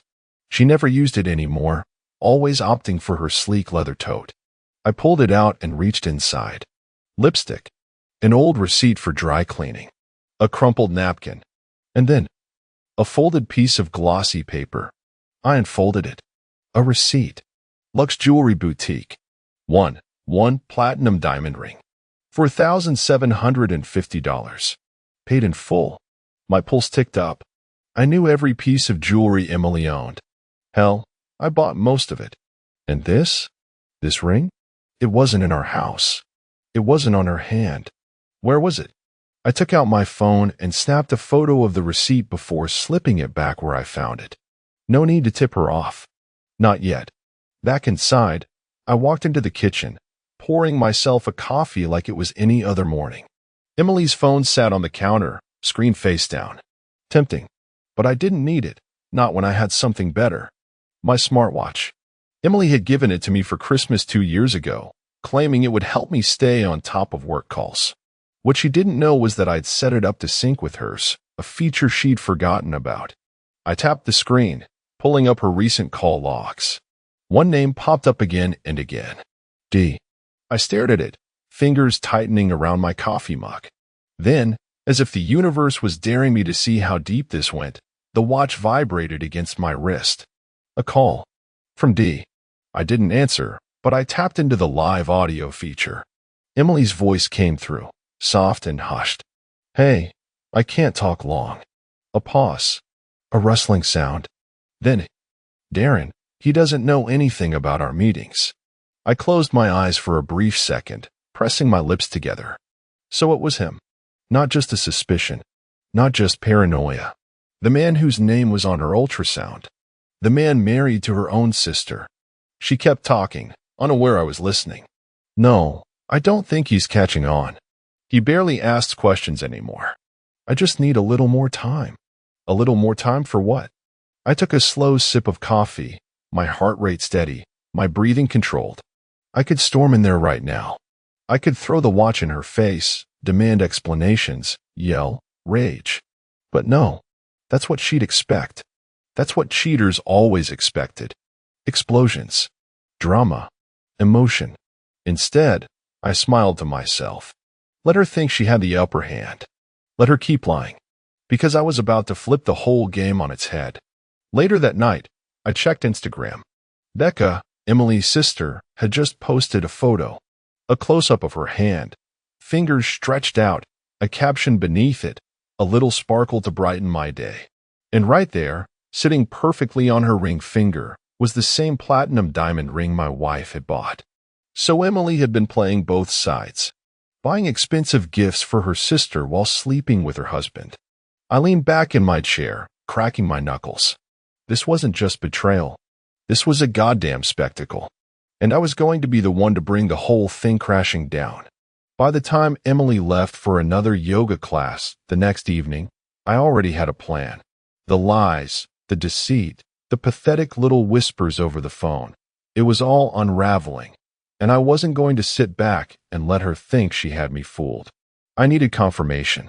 Hard proof. So I made a call. I knew a guy. Not the sleazy kind you see in movies, lurking in dark alleys with a cigarette hanging from his lips. No, this guy was clean, discreet, and efficient. A former cop who went private after getting sick of red tape. I'd helped remodel his office years ago. We weren't friends, but we had an understanding. If I ever needed information, he was the man to get it. Need you to look into someone, I told him. Who's the target? My wife. There was a pause, then a low chuckle. Jesus, Mark. I thought you were one of the lucky ones. Yeah, I muttered, rubbing a hand down my face. So did I. I gave him the details. Emily, her sister Becca, and of course, golden boy Darren. I needed to know everything. Where they went. Who they talked to. Their medical records, if possible. He didn't ask questions. Just promised to call me when he had something. I didn't have to wait long. 2 days later, my phone rang. You sitting down? He asked. Just tell me. Well, he exhaled, your wife's a real piece of work. No kidding. Becca had a hysterectomy last year. Full removal. No uterus. No baby. No chance in hell of needing a surrogate. My grip on the phone tightened. And Darren. He snorted. Vasectomy. 6 months before that. Paid out of pocket. He's sterile, Mark. That baby she's carrying sure as hell isn't his. The world didn't just tilt. It flipped. I felt my stomach drop, my pulse hammering against my ribs. Not only was she lying about being a surrogate, but the entire story was a fabricated, meticulous sham. I ran a hand through my hair, forcing my breathing to stay even. This wasn't just an affair. It was something deeper, more sinister. Emily had gone through an entire pregnancy ruse, banking on me believing it, banking on Becca being too naive to question it. But why? Money? Power? Some twisted game? I needed more. I'm sending you something else, the detective said. You're gonna love this. A few seconds later, my phone buzzed. I pulled up the attachment, a screenshot from a private Facebook group. Westwood Women's Wellness Support. A closed group for post-op women. And right there, in black and white, was Becca's post from last September. It's been a difficult year, but I'm finally adjusting. No more periods, no more pain. A hysterectomy wasn't what I planned, but it saved my life. A full year ago, I clenched my jaw, staring at the screen. Emily knew. She had to. There was no way she would have missed something this big. And yet, she'd stood in our kitchen, held my hands, and told me she was carrying Becca's child. A slow, cold smirk tugged at the corner of my lips. She thought she was playing me. She thought I was stupid. But what she didn't realize was that the game had just started, and I was about to flip the damn board over. I didn't sleep that night. Not because I was angry. Anger is easy. This was something else. Something colder, sharper. A kind of clarity that only comes when you realize everything in your life has been a carefully constructed lie. Emily thought she was in control. She thought I'd keep swallowing her stories, that I'd keep playing the clueless husband while she paraded around with another man's child in her belly. She had no idea who she was dealing with. By morning, I had a plan. I knew Becca's routine. She was a creature of habit, just like Emily used to be. Every Tuesday and Friday, she stopped by a little cafe on 3rd Street, some bougie place with overpriced lattes and organic pastries. I got there early, took a seat by the window, and waited. Sure enough, at 10:12 a.m., she walked in. Becca was, well, she was nothing like Emily. A little frazzled, always running late, always apologizing for something. But today, she looked distracted. Perfect. I waved her over. Hey, Becca. She blinked, clearly surprised to see me. Mark? Oh. Hey. What are you doing here? Just grabbing a coffee, I said smoothly. Mind if I join you? She hesitated, then shrugged. Yeah, sure. I mean, why not? I watched as she set her purse down, fingers tapping nervously against the table. You okay? I asked, tilting my head. You seemed stressed. She exhaled, forcing a laugh. It's just, family stuff. You know how Emily is. Oh, I do. She stirred her coffee, oblivious to the trap she was walking into. It's just, God, I didn't think she'd actually go through with it, she muttered, more to herself than to me. I leaned forward. Go through with what? Becca sighed, shaking her head. I mean, I knew she was getting close to him, but I didn't think she'd actually. She trailed off. I kept my expression carefully neutral. Actually what, Becca? She groaned, covering her face. I didn't know she'd decide to have his baby. Boom. There it was. The words hung in the air, thick and heavy. I could see the exact moment she realized she'd said too much. Her eyes went wide, her lips parting slightly. Shame. If only she'd learned to keep her mouth shut. You didn't know? I repeated slowly, my tone just light enough to sound innocent. She swallowed hard. I mean, I assumed she was just, messing around. I thought it was a phase. A phase. Yeah, sure. Because that's how cheating works.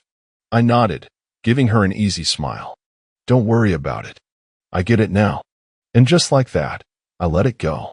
No accusations. No outbursts. Just a man having a casual coffee with his wife's sister, acting like he hadn't just confirmed the biggest betrayal of his life.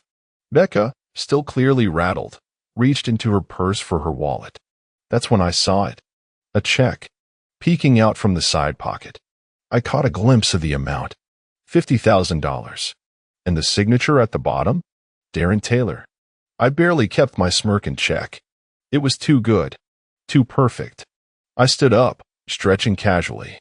Well, I should get going. But hey, good luck with everything, Becca. She smiled, still visibly uneasy. Yeah, you too. I walked out of the cafe, stepping into the crisp morning air, my mind already racing. Emily had no idea what was coming. Neither did Darren. But when I was done, they were going to wish they'd never met. Emily had spent months playing me for a fool, lying to my face, whispering her little secrets into Darren's ear while climbing into my bed with that same smug smile, thinking I'd never catch on. She was wrong. And now? Now, it was my turn to play. I knew Emily. I knew how she thought, how she panicked under pressure. She wasn't the type to plan ahead. She was the type to react. And all I needed was to light the right fuse. That's where the bank notice came in. It had to be perfect. Not just some cheap printout. I needed it to feel real. I spent the next 2 days crafting every detail. The letterhead, an exact replica of our bank's logo, even down to the faded blue watermark. The wording, just technical enough to sound legitimate, just urgent enough to trigger panic. The numbers, a fabricated account discrepancy that, on paper, made it look like we were $100,000 short on our mortgage. And the cherry on top? A subtle mention of Darren's name in the fine print. A forged document showing a supposed unauthorized withdrawal. A little breadcrumb, just to see if she'd connect the dots. By the time I was done, even I would have believed it. Now, all I had to do was wait. 3 days later, I accidentally left the letter out on the kitchen counter. Emily found it that evening. I knew the moment she saw it. Her whole body stiffened, fingers gripping the paper just a little too tight. I played my part perfectly, pacing around the kitchen, running a hand through my hair like a stressed-out husband drowning in financial ruin. Unbelievable, I muttered under my breath, just loud enough for her to hear. How the hell did this happen? Emily swallowed hard. Mark, what is this? I let out a bitter laugh. Apparently, our account is short $100,000. The bank's threatening to put a hold on the house unless we fix it. She stared at the paper, scanning every line, her breathing getting faster. Good. I turned away, pretending to be lost in thought, giving her time to process. To panic. To make the only move she could make. She hesitated. I could feel her watching me, trying to decide if she should say something. If she should confess. She didn't. Instead, she did exactly what I knew she would. She caved. By morning, the money was gone. A clean $100,000 pulled from our joint account. She didn't even ask me about it. She just wired it to a safe account, probably thinking she'd smooth things over later, patch up the mess before I got suspicious. But here's the thing. That account, it wasn't ours. It was mine. An offshore setup I'd created weeks ago. The moment I realized Emily was full of shit. The moment I decided she wasn't just going to lose me. She was going to lose everything. By the time she realized the money wasn't where she thought it would be too late. That night, she tried to act normal. I let her. I let her smile, let her kiss my cheek, let her pour herself a glass of wine and pretend she wasn't unraveling on the inside. I almost laughed. Then, as she sat across from me at the dinner table, her phone buzzed. Her face went pale. I sipped my drink, watching the gears turn in her head. Something wrong? I asked casually. She hesitated. It's just the bank. A confirmation. Confirmation for what? She forced a laugh. Nothing big. Just moving some things around. I wanted to make sure we were covered. I leaned back in my chair, tapping my fingers against the table. Good thinking, I said. I just hope you sent it to the right place. Her breath hitched. She knew. And now, the game had changed. Emily was unraveling, and I didn't even have to push. She thought she had time. Time to move the money back.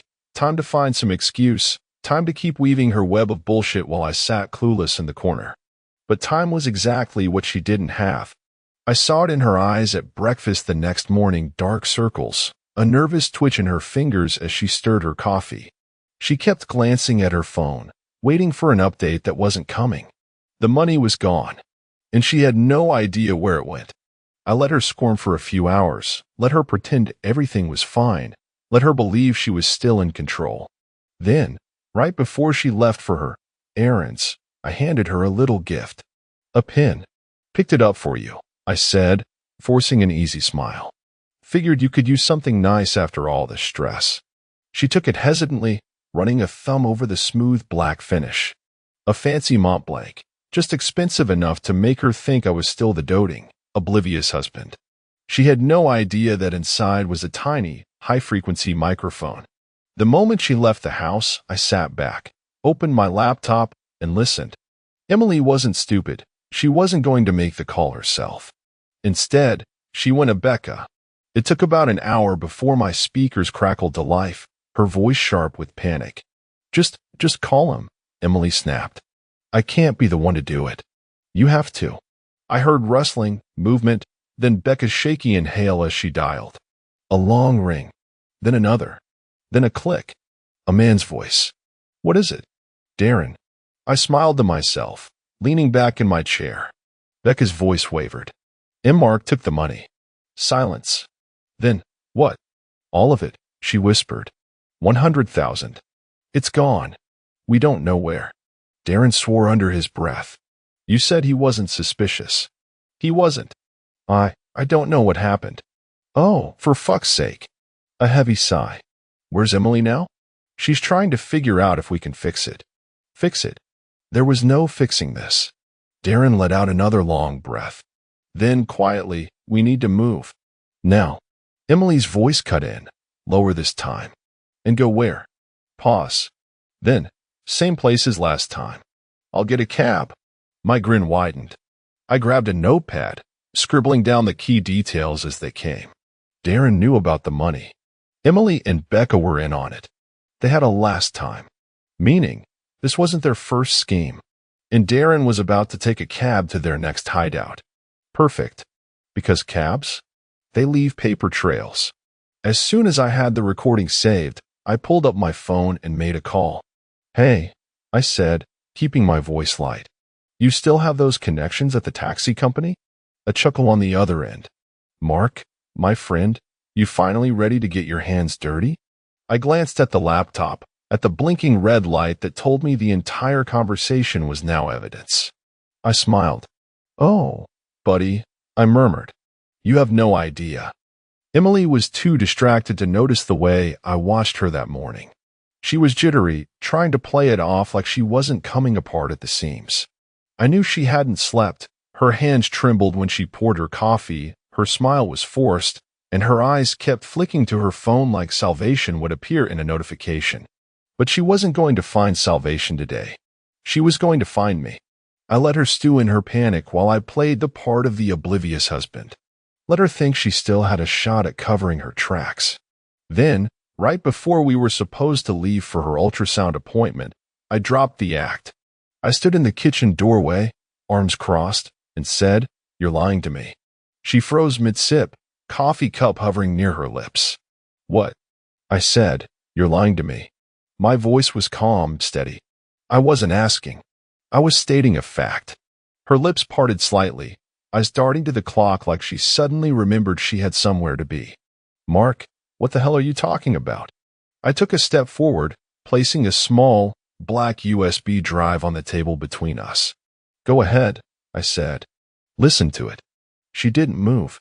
I let the silence stretch, let her feel it pressing down on her. Then, quietly, I added, "I heard everything, Emily." Her fingers curled around the coffee cup, knuckles going white. "You, Becca, Darren, the money." I leaned in just enough to see the panic bloom in her expression. "The baby." Her breath hitched. "Mark, no." I cut in, voice sharp. No more excuses. No more bullshit. For the first time in months, she looked at me. Really looked. And I saw it, the exact moment she realized I wasn't the same man she'd been lying to. I let out a dry chuckle. You know what gets me? It's not even the cheating. It's not even the money. I picked up the ultrasound picture from the counter, turning it over in my fingers. It's this. I flicked the image toward her, watching as she barely caught it in time. Darren Taylor. The name screamed up at her from the page. "I had to hear it from your own sister," I said, my voice dropping to something cold, lethal. "She didn't know you were actually going to have his baby." Her face paled, her throat working like she was trying to find the right words. I didn't give her the chance. "Tell me, Emily," I murmured. "When, exactly, were you planning on explaining that part?" She swallowed. Hard. Then, just when I thought she'd go for another lie, another excuse, she let out a breath and whispered. "He promised to leave her." Silence. I blinked. For a moment, I thought I hadn't heard her right. Emily slowly placed the ultrasound photo on the table, smoothing the edges with shaking fingers. "He said, once the baby was born, once things settled. He said she trailed off, looking up at me, pleading. I wasn't trying to hurt you, Mark. I laughed. A real one, sharp and humorless. You weren't trying to hurt me? I stepped back, shaking my head. Jesus Christ, Emily. She flinched, but said nothing. You threw away 20 years, I muttered, rubbing my jaw. For what? For Darren? A man who was never going to leave his wife. Her lip trembled. You don't know that. Oh, but I do. I reached into my pocket, pulled out a small silver key, and dangled it in front of her. You see, while you were busy screwing him behind my back, I was busy finding this. Her breath caught. I smiled. Slow. Cold.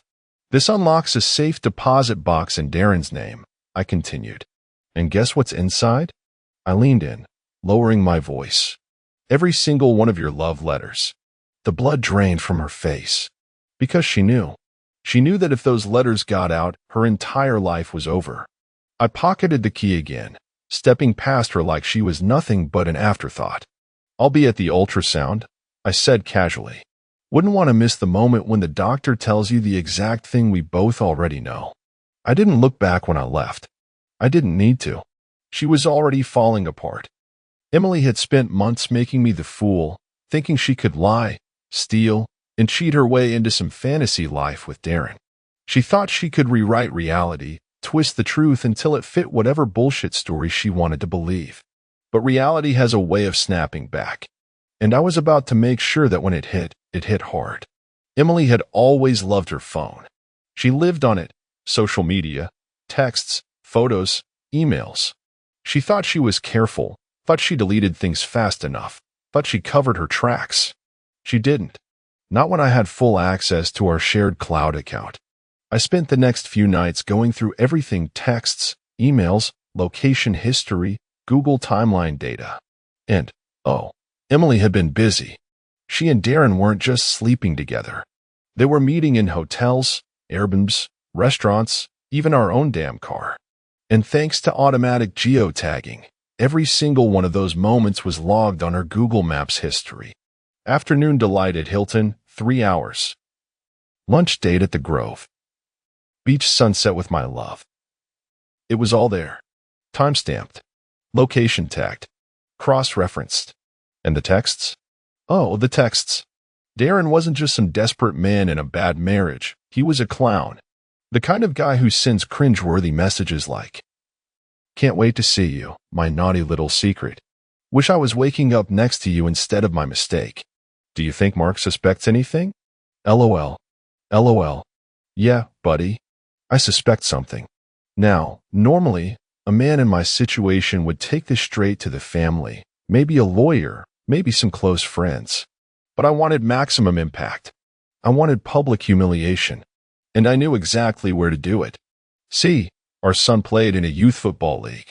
And in that league, every parent, every coach, every board member was part of one big, active group chat. It was a tight-knit community, a gossip-filled community.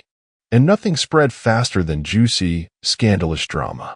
So, on a quiet Wednesday evening, while Emily was upstairs pretending not to lose her mind, I took a deep breath, cracked my knuckles, and dropped the bomb. I uploaded everything. Screenshots of her text with Darren. Google Maps history of their little dates. A few cozy, secret selfies they thought would never see the light of day. Then, just to set the tone, I added, "Just a heads up to all the amazing parents in this group. Looks like we've got a new team sponsor. Apparently, our very own Darren Taylor has been funding extracurricular activities for someone else's wife. Hope Becca didn't think that 50 grand was going toward new football equipment." And then I turned off my notifications. It took exactly 12 minutes before Emily's scream echoed through the house. Then her footsteps. Fast, frantic. I was sitting on the couch when she burst into the living room, face pale, phone shaking in her hand. "What did you do?" she shrieked. I took a sip of my beer, completely unbothered. "Something wrong, sweetheart?" Her breath was ragged, fingers clawing at her temples. "You sent it to the team group chat? Are you insane?" I shrugged. "You were sloppy. Thought I'd help with visibility." She actually gasped. You ruined me." I smiled. "No, Emily. You ruined yourself." She was still staring at me when her phone dinged. Another. And another. She hesitated. Then, slowly, she turned the screen toward me. A meme. A screenshot of Darren's text overlaid with the words, "Can't wait to see you, my naughty little secret. Also, can't wait to sign these divorce papers." It had gone viral. The group chat was eating them alive. Parents laughing, dropping gifts, making jokes. "Damn, Darren, at least Mark got the house. You just got a baby and a court date. Wait, so who's Emily's next sugar daddy? We taking bets?" Emily let out a choked sob. I just sat back, propping my feet up on the coffee table. "Enjoy the attention," I said, raising my beer. "You always did love an audience. The thing about chaos is that once you let it loose, you can't control where it lands." Emily was learning that the hard way. The group chat was a feeding frenzy. The memes, the whispers, the outright mockery, it spread everywhere. Parents were talking. Friends were talking. People who hadn't even met Darren were laughing at his stupidity. Emily barely left our bedroom. Every time I passed by, I could hear her phone blowing up, vibrating on the nightstand like a bomb waiting to go off. And then it did. It was late afternoon when I heard it. Bang, bang, bang. Not a polite knock. Not a request. A demand. I already knew who it was. I didn't rush. Just took my time, finishing my drink, savoring the moment before I strolled to the door and opened it. Tom, Becca's husband, Darren's brother-in-law. He looked like a man on the edge. Bloodshot eyes, clenched fists, a stack of legal documents gripped so tightly in his hand I thought they might rip. "Where's she?" he snapped. I smirked. "Which one?" His jaw tightened. "Emily." I leaned against the doorframe, tilting my head. "Rough day." He shoved the papers against my chest. "You think you're the only one who figured out the scam?" His voice was dangerously low now. "You think you're the only one getting screwed over?" I casually flipped through the divorce papers. Oh, this was good. Tom knew. Not just about the affair. Not just about the baby. He knew about the inheritance. Darren wasn't just a cheating bastard. He and Emily had been plotting. Becca's family had a trust fund. A big one. But if she ever divorced Darren, he'd get nothing. The only way to secure his payday? A baby. A biological connection to keep him locked in the family fortune. And Emily? Well, that's where her part came in. The second I looked up, Tom let out a bitter laugh. "Yeah, now you get it." "Let me guess," I said, flipping through the pages. "You found the paperwork?" His eyes were burning. Her signature. He spat the words like they tasted rotten. She was part of it from the start. Signing agreements, planning payouts, making sure Darren could claim a share if Becca ever. He exhaled sharply, shaking his head. And she didn't even tell me. My fingers skimmed over Emily's signature. I should have been furious. Should have felt some final crack of betrayal. But instead, I just felt cold. Because, of course, this wasn't just an affair. It was a business deal. I handed the papers back to him. "So what's your move?" Tom's jaw tightened. "Divorce. Publicly. Loudly." He exhaled sharply. "I'm not just walking away. I'm making sure Becca knows exactly who she's married to." I gave him a slow nod. "Good." His lip curled. "And you?" I glanced toward the hallway, where Emily's phone was still vibrating, text after text, call after call. I smirked. "Oh, don't worry," I said, stepping aside to let him in. "I'm just getting started." Emily had lost everything. Her reputation, her money, her family. And now she was desperate. I knew it was coming, the last, pathetic attempt to regain control. The final play from a woman who had spent months convincing herself she was untouchable. She tried to be subtle. Sitting across from me at the dinner table, wearing one of those soft, pitiful expressions she used when she wanted something. "I don't want to fight anymore, Mark," she said, her voice barely above a whisper. "I know I made mistakes, but we need to think about the future, our future." I almost laughed. Instead, I leaned back in my chair, arms crossed. "That's so." She nodded, hesitating just long enough to make me wonder how much she had rehearsed this next line. Then the bomb. "I'm pregnant," she said. Silence. I blinked once, then twice. "Are you?" Her lip trembled, just a little, just enough to make any other man fall for it. "Yes," and I need to know what we're going to do about it. Ah, there it was. The last-ditch effort. The guilt trip. The leverage. I tilted my head. And the father? She didn't even hesitate. You, of course. I let that sit for a second. Let her feel like maybe, just maybe, she still had a chance. Then I smiled. Slow. Cold. And pulled a small white envelope from my pocket. Her eyes flicked to it, confusion flashing across her face. What is that? She asked. I slid it across the table. Open it. She hesitated, but curiosity got the best of her. Her fingers tore at the flap, pulling out the printed DNA report. At the top, my name. At the bottom, Darren Taylor's. And right in the middle, in bold, clinical letters. Probability of paternity, 99.99%. Emily's breath hitched. I didn't blink. You might be a liar, Emily, but science isn't. I gestured lazily to the paper. That's your baby. But it sure as hell isn't mine. She froze. For the first time in weeks, she had no response. I leaned in, voice dropping to something lethal. You were banking on me being stupid. On me panicking, taking responsibility, maybe even cutting you a deal in the divorce. You thought you could use this against me. Her mouth opened, but no words came out. And the best part? I smirked. The man you cheated with? The one you thought would take care of you? Darren's already circling the drain. He's broke. She flinched like I'd slapped her. That's right. I knew. His financials were a disaster. The inheritance scheme had backfired, Tom had locked Becca's assets down, and now? Darren had nothing left. Which meant Emily had nothing left. You really should have done your homework, sweetheart, I said, leaning back. Because now? That baby is your problem. Her hands shook. You can't just walk away. I chuckled. Watch me.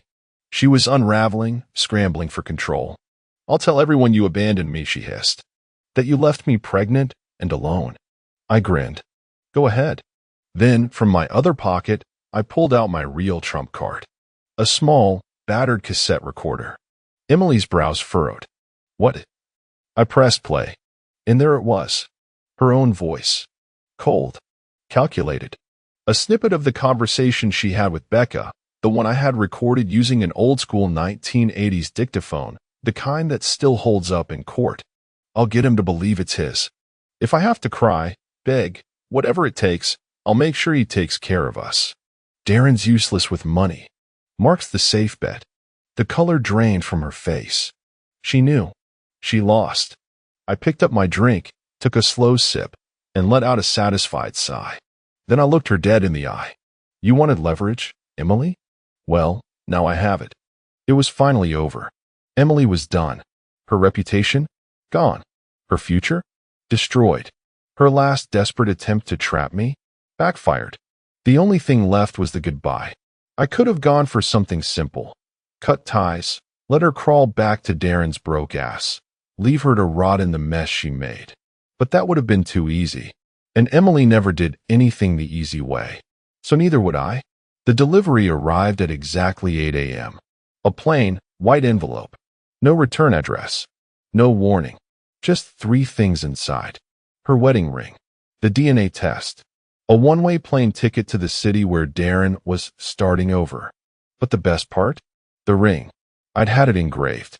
A single phrase, burned into the platinum band she once wore so proudly. To liars, a lying eternity. For liars, an eternity of lies. Poetic, wasn't it? I could picture her expression as she turned the band over in her shaking fingers, realizing, finally, what she had done to herself. She thought she was playing me. Turns out, she played herself. But there was one last detail. One last gift. Inside the envelope, tucked beneath the DNA results, was a handwritten note. It contained nothing but a set of coordinates. Latitude, 34.0736 degrees north. Longitude, 118.4004 degrees west. A burial site. Her hands must have trembled when she punched the numbers into her phone, must have felt the weight of it as the location came up. The cemetery. Our old dog's grave, where she had buried her secrets. Or at least, where she thought she had. Because that $100,000 she stole from me?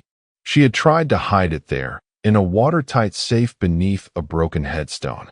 Except, it wasn't there anymore. I had dug it up weeks ago. And now? Now, that grave held nothing but dirt. Just like her future. I pictured her reaction. The disbelief, the frantic realization, the helpless rage. And I smiled. Because in the end, I didn't need revenge. She had already destroyed herself. The engine of my truck roared as I pulled into the driveway, the weight of 30 years behind the wheel pressing on me like a second skin. I'd come home early before, but this time was different. There was no text to warn Emily, no phone call to tell her I was on my way. I wanted to see my family as they were without the polished version they put on, when they knew I was coming. What I didn't expect was to hear music blaring from the house, a song Emily used to love back when we were in our 20s. My boots hit the steps as I moved closer, catching flashes of shadows through the curtains. I opened the door to find Emily standing in the living room, her back to me, wearing something I wouldn't even expect on our anniversary. Her hair was done, her makeup flawless. But it wasn't for me.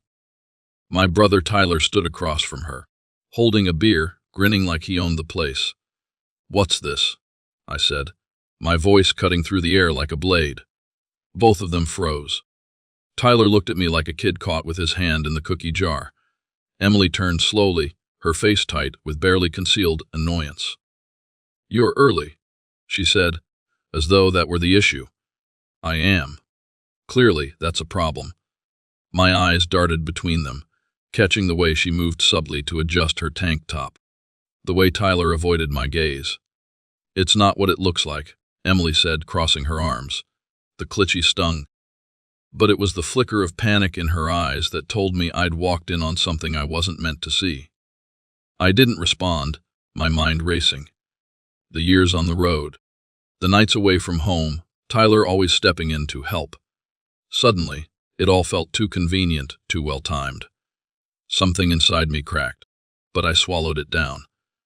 "Is that what you'd say to the boys if they walked in right now?" I asked quietly. Her eyes widened, and Tyler took a step forward, his hands up like I was about to swing at him. "Hey, let's not make this a thing, man." "It's not." I shut up. I snapped, my voice cold and final. Tyler stepped back. Emily looked at me, her lips parting to speak, but no words came. In that silence, I felt the first real fracture of trust, a splintering that I knew I couldn't ignore. And in that moment, I decided I wouldn't. The following morning, I couldn't shake the tension in my chest. Emily acted like nothing had happened, humming as she made breakfast, while Tyler was nowhere to be seen. The boys, Jason and Caleb, chattered away at the table, oblivious to the storm brewing in my mind. I sat there, picking at my food, replaying the scene from the night before. Emily's outfit, Tyler's smirk, the way they froze when I walked in. I needed answers, but I wasn't about to tip my hand just yet. Instead, I went to the truck stop after breakfast, hoping to clear my head. That's when I saw it again, the ad for the DNA test. This time, it didn't feel like a coincidence. It felt like a sign. And by the end of the week, the test kits arrived. I told Emily I'd gotten them as part of a school project for Jason and Caleb, a way to learn about their ancestry. She raised an eyebrow but didn't argue. I swabbed their cheeks myself, my hands steady even though my heart felt like it might burst. The waiting nearly killed me. I stayed out late in the truck, claiming I was preparing for another haul, but really, I couldn't stand being in the same house as her. Every time I saw Emily, every time she smiled at me, it felt like a lie. The results came 2 weeks later. I opened the email while sitting in my truck, parked at the edge of a gas station lot. My eyes scanned the screen once, twice, 3 times before I slammed my fist into the dashboard so hard the glove compartment popped open. Not a match. Neither Jason nor Caleb shared my DNA. I sat there, my chest heaving, the betrayal washing over me like a tidal wave. All those years I'd spent breaking my back for my family. All those missed moments with the boys. And they weren't even mine. I drove home in a fog. my hands gripping the steering wheel so tight my knuckles turned white. When I pulled into the driveway, Tyler's car was there again. My heart pounded as I stepped inside, and there he was, sitting at the kitchen table with Emily, laughing like they didn't have a care in the world. "You've got some nerve," I said, my voice low but full of menace. Tyler turned, his smile fading when he saw the look on my face. Emily stood, her expression shifting from confusion to irritation. "What are you talking about?" she snapped. I pulled out my phone, holding up the DNA results for her to see. "Care to explain this?" Her eyes flicked to the screen, and for a split second I saw it, a crack in her armor. Then she scoffed, rolling her eyes. "Are you serious right now? You're really going to bring this up in front of Tyler?" "Why not? He's part of this, isn't he?" I turned to my brother, who looked like he wanted to be anywhere else. "Go ahead, Tyler. Tell me the truth. How long have you been screwing my wife?" Emily gasped, but Tyler raised his hands defensively. "Oh, man. That's not what's happening here. You're blowing this way out of proportion." "Proportion?" I barked out a laugh, sharp and bitter. "Neither of my sons are mine, and you're telling me I'm overreacting." Emily stepped forward, her face flushed with anger. "Don't you dare make this about Tyler. You were never here. I raised those boys on my own while you were out playing trucker hero. Maybe if you'd been around more, you wouldn't have to ask stupid questions like this." Her words hit me like a punch to the gut, but I wasn't backing down. Not this time. "So, it's true. Tyler's their father." Her silence was answer enough. Tyler tried to say something, but I cut him off, my voice shaking with rage. "Get out of my house, both of you." "No." Emily opened her mouth to argue, but I pointed to the door. "Out, or I'll make you regret staying." They left, Emily dragging Tyler by the arm. As their car pulled away, I stood in the doorway, staring at the spot where they'd been, the weight of their betrayal crushing down on me. But this wasn't over. Not by a long shot. The silence in the house after Emily and Tyler left was deafening. The boys were upstairs, oblivious to the chaos that had just erupted downstairs. I sat in the dim kitchen, the DNA results still open on my phone, the words burning into my brain no match. My hands trembled as I poured myself a drink.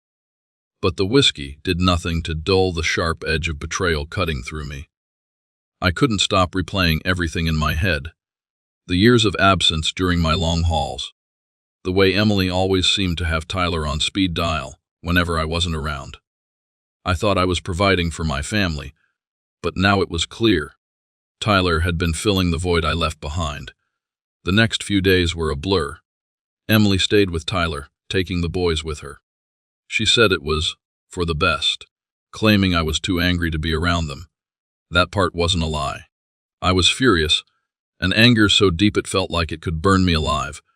But it wasn't just about Emily or even Tyler. It was about everything I'd sacrificed, every moment I'd missed, only to find out it had all been for nothing. I needed clarity, so I went back to my lawyer, Dan. He was a no-nonsense kind of guy. The type who told you the truth even when you didn't want to hear it. I laid everything out for him, the DNA results, the years of lies, and the fact that Tyler was their biological father. Dan sighed, rubbing his temples. "This isn't going to be easy," he said. "Legally, you're still their father. But if Tyler pushes for parental rights, especially now that the DNA proves his paternity, the court might side with him." And Emily?" I asked, my voice tight.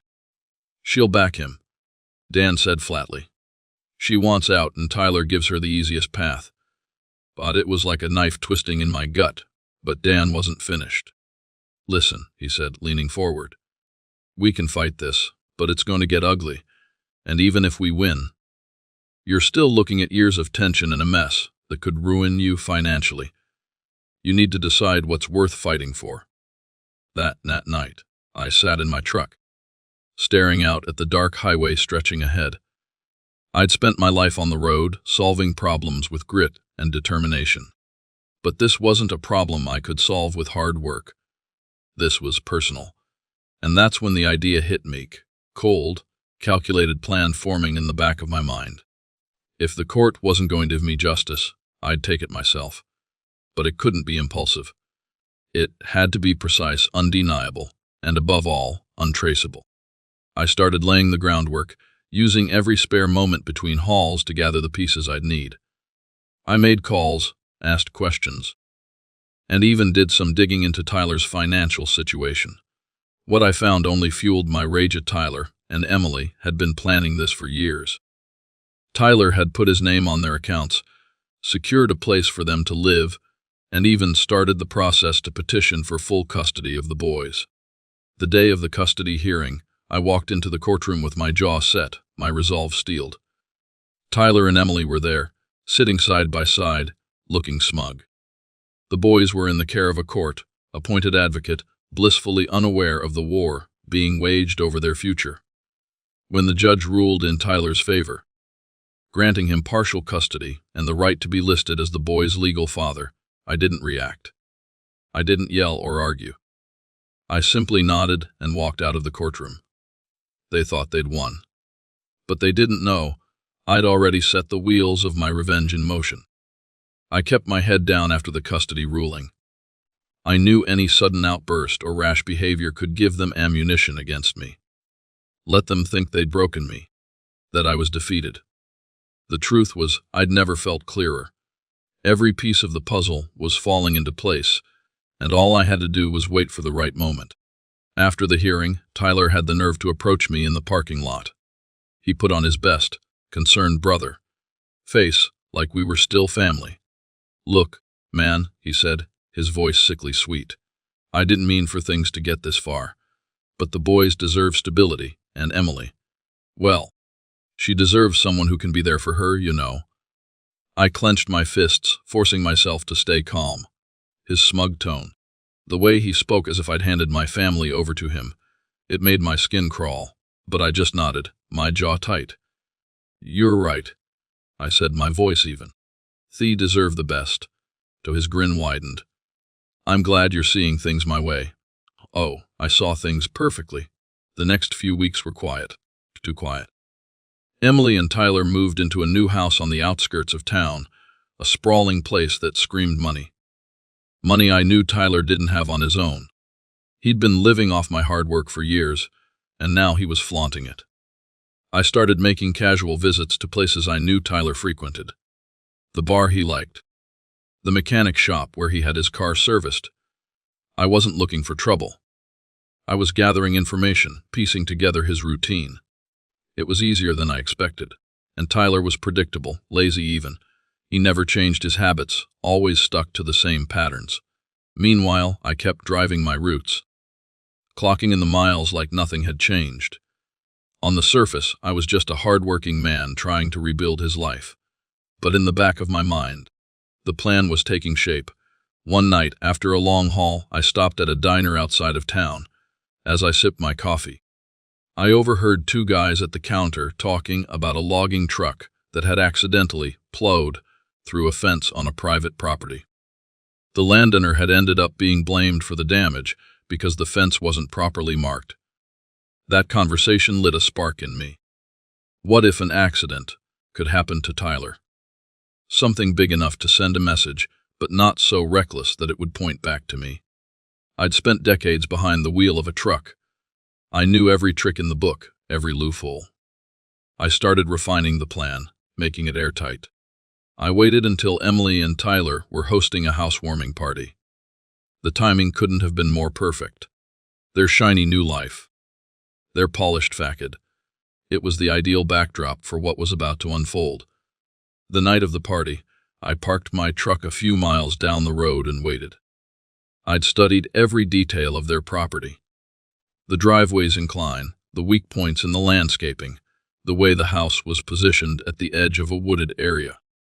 As the laughter and music spilled out of the house, I revved the engine, my heart pounding. It wasn't just about revenge anymore. It was about reclaiming my life, my pride, and everything they'd stolen from me. And then I hit the gas. The truck barreled down the road, the headlights slicing through the darkness like a blade.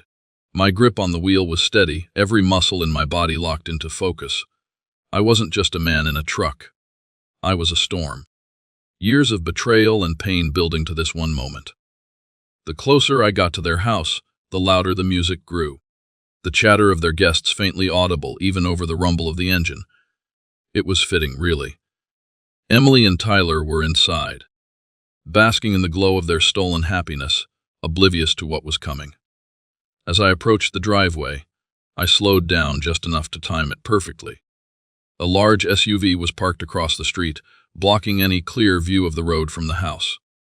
The property was shrouded in trees, the driveway curving slightly uphill before opening to the front yard. Everything about this moment felt inevitable, like it had been building for years. I slammed on the gas. The truck roared as it tore through the wooden gate, the tires ripping chunks of gravel from the driveway. Guests screamed as the truck barreled straight for the house, the massive front windows lighting up with the reflection of my headlights. Tyler appeared in the doorway, his face a mask of shock and terror as I swerved at the last second, avoiding a direct hit on the structure and instead plowing through the carefully landscaped front yard. The truck screeched to a halt, the front bumper inches away from the porch steps. The impact shook the ground, knocking over a set of garden lights and sending a shower of sparks into the air. The silence that followed was deafening. I stepped out of the truck, my boots crunching on the ruined gravel. Tyler stumbled backward, tripping over the threshold as Emily appeared behind him.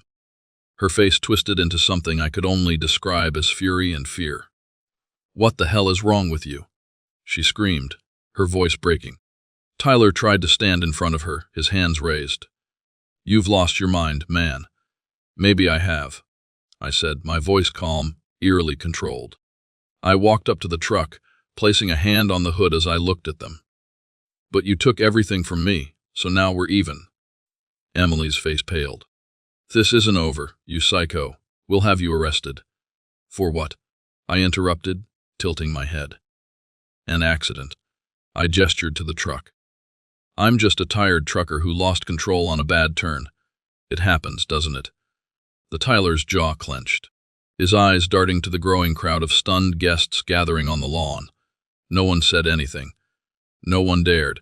I turned back to Emily, leaning in close enough to see the panic in her eyes. "This is what it feels like to have your life shattered, Emily. You can't fix this with lies or lawyers." I climbed back into the truck, the engine still rumbling. As I reversed out of the wreckage, I glanced back at the house. The broken yard, the shattered confidence on their faces. It wasn't everything I'd lost, but it was a start, and as I drove off into the night, I realized something. They'd never look at me the same way again. For the first time, I wasn't the man who sacrificed for them. I was the man who made them pay.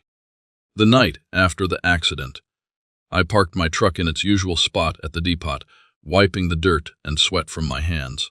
I'd driven straight to my company's garage, where the damage to the truck, minimal, thanks to my careful planning, was written off as a mishap during a late-night delivery, no questions asked. That's the beauty of a reputation built on reliability. People trust you even when they shouldn't. But the aftermath of my revenge wasn't as simple as leaving the wreckage behind. By the time I got home, my phone was blowing up with messages. Emily's frantic voicemails, Tyler's pathetic attempts to sound intimidating, and even a few calls from the sheriff's office. It didn't matter. I'd covered my tracks too well for them to pin anything on me. The next day, I woke up to the sight of 2 sheriff's deputies at my front door. Their presence didn't shake me. I was ready for this. "You Roy Walker?" one of them asked, his tone brisk. "That's me," I said, leaning casually against the doorframe.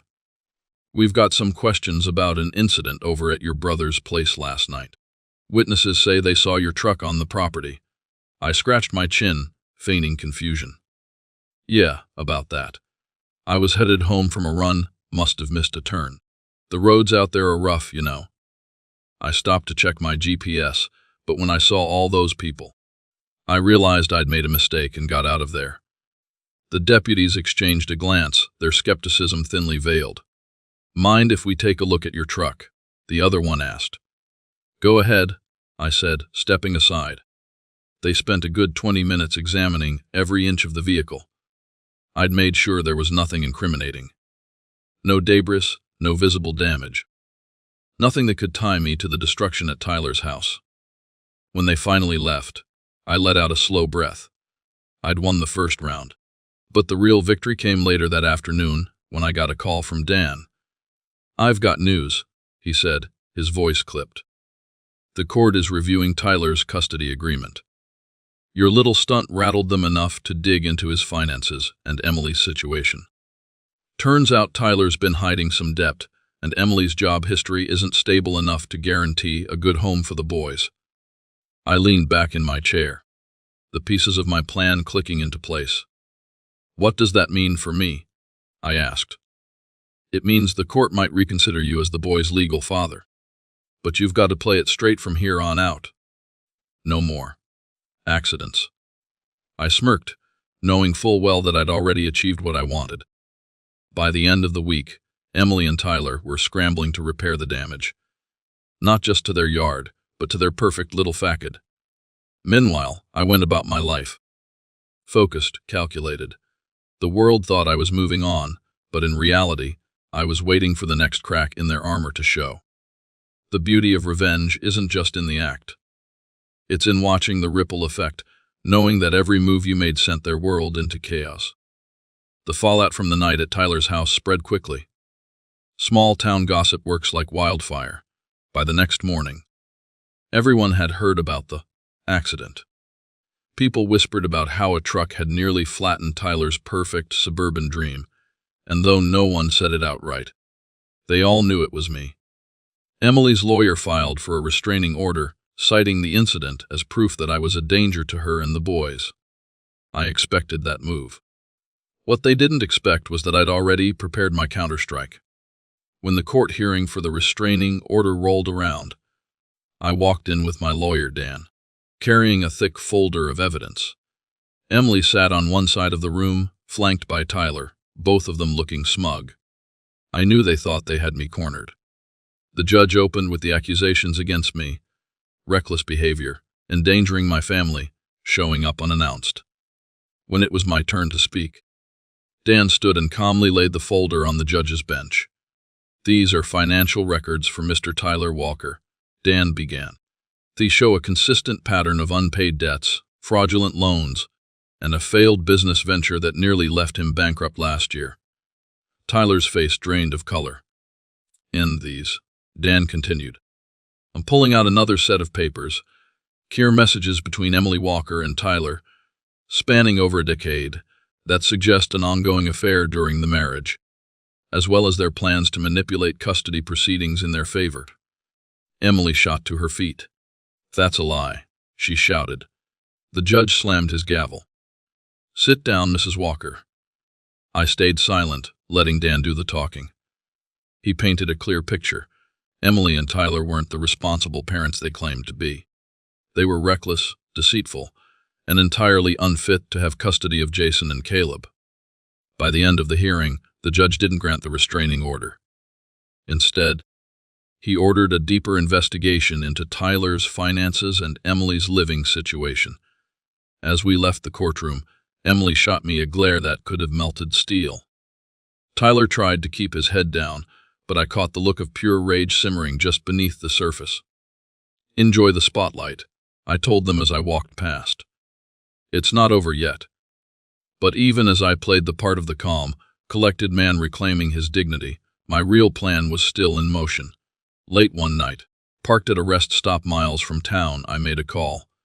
It was to an old friend, someone I'd met on the road, a man who specialized in fixing problems the law couldn't touch. "I need information," I said, keeping my voice low. "Anything you can find on Tyler Walker." I wanted airtight. Over the next few weeks, I received pieces of the puzzle. Tyler had a gambling problem. He'd borrowed money from some dangerous people, and his debts were catching up to him. More importantly, he'd been using funds from Emily's accounts to cover his tracks without her knowing. When the full picture came together, it wasn't just a scandal. It was a bomb waiting to go off. All I had to do was light the fuse. and I knew exactly when to strike. The custody review hearing was scheduled for 3 weeks later. By then, I'd have everything I needed to make sure Emily and Tyler's perfect little world came crashing down. Until then, I kept driving, kept waiting, and kept the fire inside me burning. This wasn't just revenge anymore, it was justice. The custody review hearing was approaching, and every day leading up to it felt like a tightening noose. For Tyler and Emily, not for me. The information I had gathered was a loaded gun, and I was about to aim it right where it hurt most. In the weeks following the courtroom drama, Tyler had started to unravel. Word got out about his gambling debts. Thanks to a few anonymous tips I made to the right people. Suddenly, the small-town whispers weren't about me anymore. They were about Tyler's shady dealings. Emily, of course, had no idea what was really happening. She probably thought the universe was just throwing her curveballs. What she didn't know was that every curveball had my fingerprints on it. I made sure to stay visible in town, keeping up appearances, smiling at neighbors, and even volunteering to coach Caleb's Little League team when another dad dropped out. The kids didn't know anything about the custody battle or the DNA test. To them, I was still dad, and I planned to keep it that way. But Emily was rattled. She tried to confront me once outside a grocery store, her face flushed with anger. "You think you're so clever, don't you?" she hissed. I didn't rise to the bait. "I have no idea what you're talking about, Emily. Everything I've done has been for the boys." Her jaw tightened. "This isn't over. You don't win." "We'll see," I said, walking away.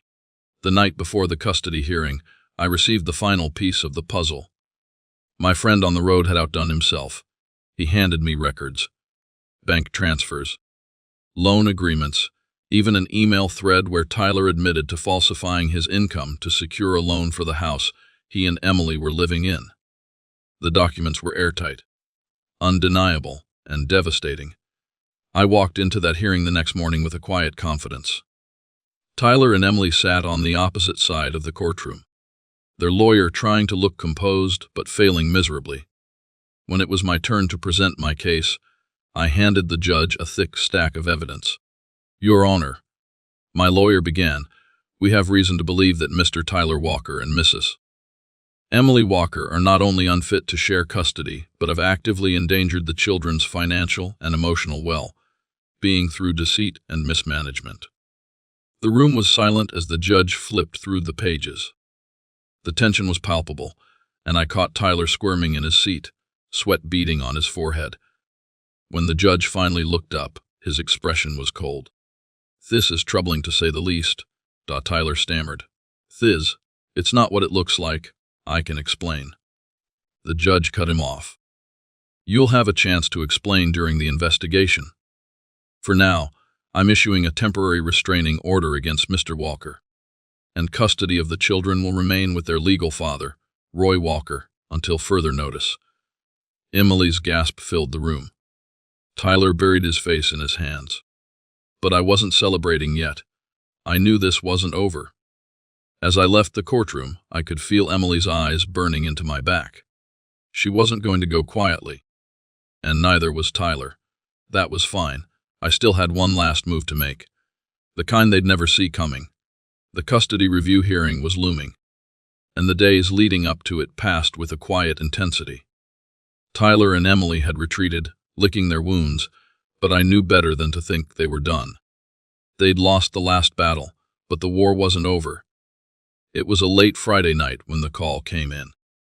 An old friend from the trucking depot who knew about my situation told me something that made my blood run cold. Tyler and Emily were planning to use the boys as leverage in a final attempt to destroy me. The details were thin, but it was clear they were desperate. And desperate people made dangerous moves. Sitting in the cab of my truck, I stared at the phone, my hands gripping the steering wheel so tightly my knuckles turned white. I wasn't going to let them win. Not after everything. The pieces of my plan were already in place. I'd spent weeks preparing, making sure that what I was about to do would leave no trail back to me. I wasn't acting on impulse. This was the culmination of months of betrayal, calculation, and resolve, I made one final call to Dan, my lawyer, to confirm that the custody case was still in my favor and that there was no way they could legally regain control of the boys. Then I pulled up a map of Tyler's property, marking out every angle, every point of approach. By the time I arrived at their house, the night was quiet. Their lights were still on, and I could hear muffled laughter from inside. They were celebrating something. Probably another scheme. I parked my truck a safe distance away and checked everything: the trajectory, the speed, the structural weaknesses I'd scoped out during one of my earlier reconnaissance drives. If done right, it would look like a tragic accident, one that would leave them shaken but unscathed, while making it clear they were no longer untouchable. The plan wasn't just about revenge. It was about sending a message they'd never forget. I eased the truck into gear, my heart pounding but my mind calm. Every turn of the wheel, every second ticking by felt like stepping further into a moment I couldn't undo. But I wasn't turning back. As I approached the house, I saw Tyler through the large bay window, holding a drink and laughing with Emily. That image burned into my memory, the two of them, carefree, basking in the comfort of a life they'd built on my sacrifice. I floored the accelerator. The truck roared to life, barreling through the driveway and smashing into the front yard. Lights flickered, screams echoed from inside, and the heavy front bumper collided with the porch, shattering the wood into splinters. I hit the brakes just in time to avoid taking down the entire house. Smoke billowed from the engine, and I stepped out, my boots crunching on the gravel. Tyler stumbled out of the house, his face pale with shock. Emily wasn't far behind, her voice a high-pitched scream of fury. "You're insane," she shrieked. "You'll go to jail for this." I didn't say a word. I walked slowly, deliberately, to the edge of the property, where a surveillance camera blinked silently at me. It wasn't mine, it was theirs. I made sure to turn toward it, raising my hands slightly, as if to say, "Look at me. I'm unarmed. This isn't what it seems." Then, as if by sheer coincidence, I walked to the truck's cab and calmly retrieved the clipboard I'd planted there earlier, refilled with falsified delivery papers. The papers showed I'd been making a delivery nearby and had a mechanical failure. The brakes. I called 911 myself, reporting the incident as a horrible accident caused by a sudden loss of control. I made sure to sound shaken but cooperative. When the deputies arrived, they examined the scene, my truck, and the supposed mechanical failure. The house was damaged, but no one was hurt. The officers took my statement, and Tyler tried to scream about how I'd done it on purpose. "Do you have proof?" one deputy asked him flatly. Tyler froze. The damage was damning, but there was no evidence, none that could link it to deliberate intent. I'd made sure of that. As the deputies let me go with nothing more than a citation for property damage, I saw the look in Emily's eyes: rage, disbelief, and something else. Fear. And for the first time, I felt free. But the final act wasn't over yet. That was for the courtroom. The courtroom was silent as the judge delivered his final decision. Tyler and Emily sat across from me, their lawyer hunched over in defeat. Every lie, every betrayal, every desperate ploy they'd tried to use against me had crumbled under the weight of the truth. The investigation into Tyler's depths, Emily's deceit, and their toxic manipulation painted a picture so damning even their lawyer stopped trying to defend them. The judge's voice was steady, but his words hit like a freight train. Full custody of Jason and Caleb awarded to me. Emily and Tyler were restricted to supervised visitation, pending further review. I sat back, my hand steady on the table in front of me, the tension in my chest finally easing. Tyler looked like a ghost, slumped in his seat, while Emily was a storm of barely contained fury. Her face twisted with the realization that the life she'd so carefully crafted with Tyler was falling apart, piece by piece. As we exited the courtroom, Emily made one last attempt to corner me in the hallway. "This isn't over," she spat, her voice low and venomous. "You think you've won. You've just delayed the inevitable." I looked her dead in the eye and spoke calmly, evenly. "It's over for you. The boys will never see the kind of people you and Tyler have become. That's my promise." She stood there, speechless, as I turned and walked away. Jason and Caleb waiting for me at the other end of the hallway with my lawyer. Outside, the air was crisp, the kind of cool breeze that reminds you it's time for a fresh start. The boys were quiet on the drive home, but as we pulled into the driveway, Jason spoke up. "Dad," he said, his voice hesitant. "Are we going to be okay now?" I nodded, my grip on the steering wheel firm but gentle. "We're going to be better than okay, son. I promise." That night, after putting them to bed, I sat alone on the porch with a glass of whiskey, staring at the stars. The road that had led me here had been brutal, filled with betrayal, loss, and anger. But in the end, I'd reclaimed what mattered most. For men like me, men who've given everything to their families, often at the cost of their own happiness, there's a lesson in all of this. The world won't always give you justice, not unless you fight for it with everything you've got. But there's a line you can't cross, even in revenge. I towed that line, came close to losing myself, but in the end, I found something far more important: my pride, my integrity, and the love of my sons. As the night stretched on, I realized the road ahead wasn't going to be easy. But it was mine now, and for the first time in years, I was driving towards something worth fighting for. I took a long sip, the whiskey burning smooth, and whispered to the stars, "Here's to moving forward."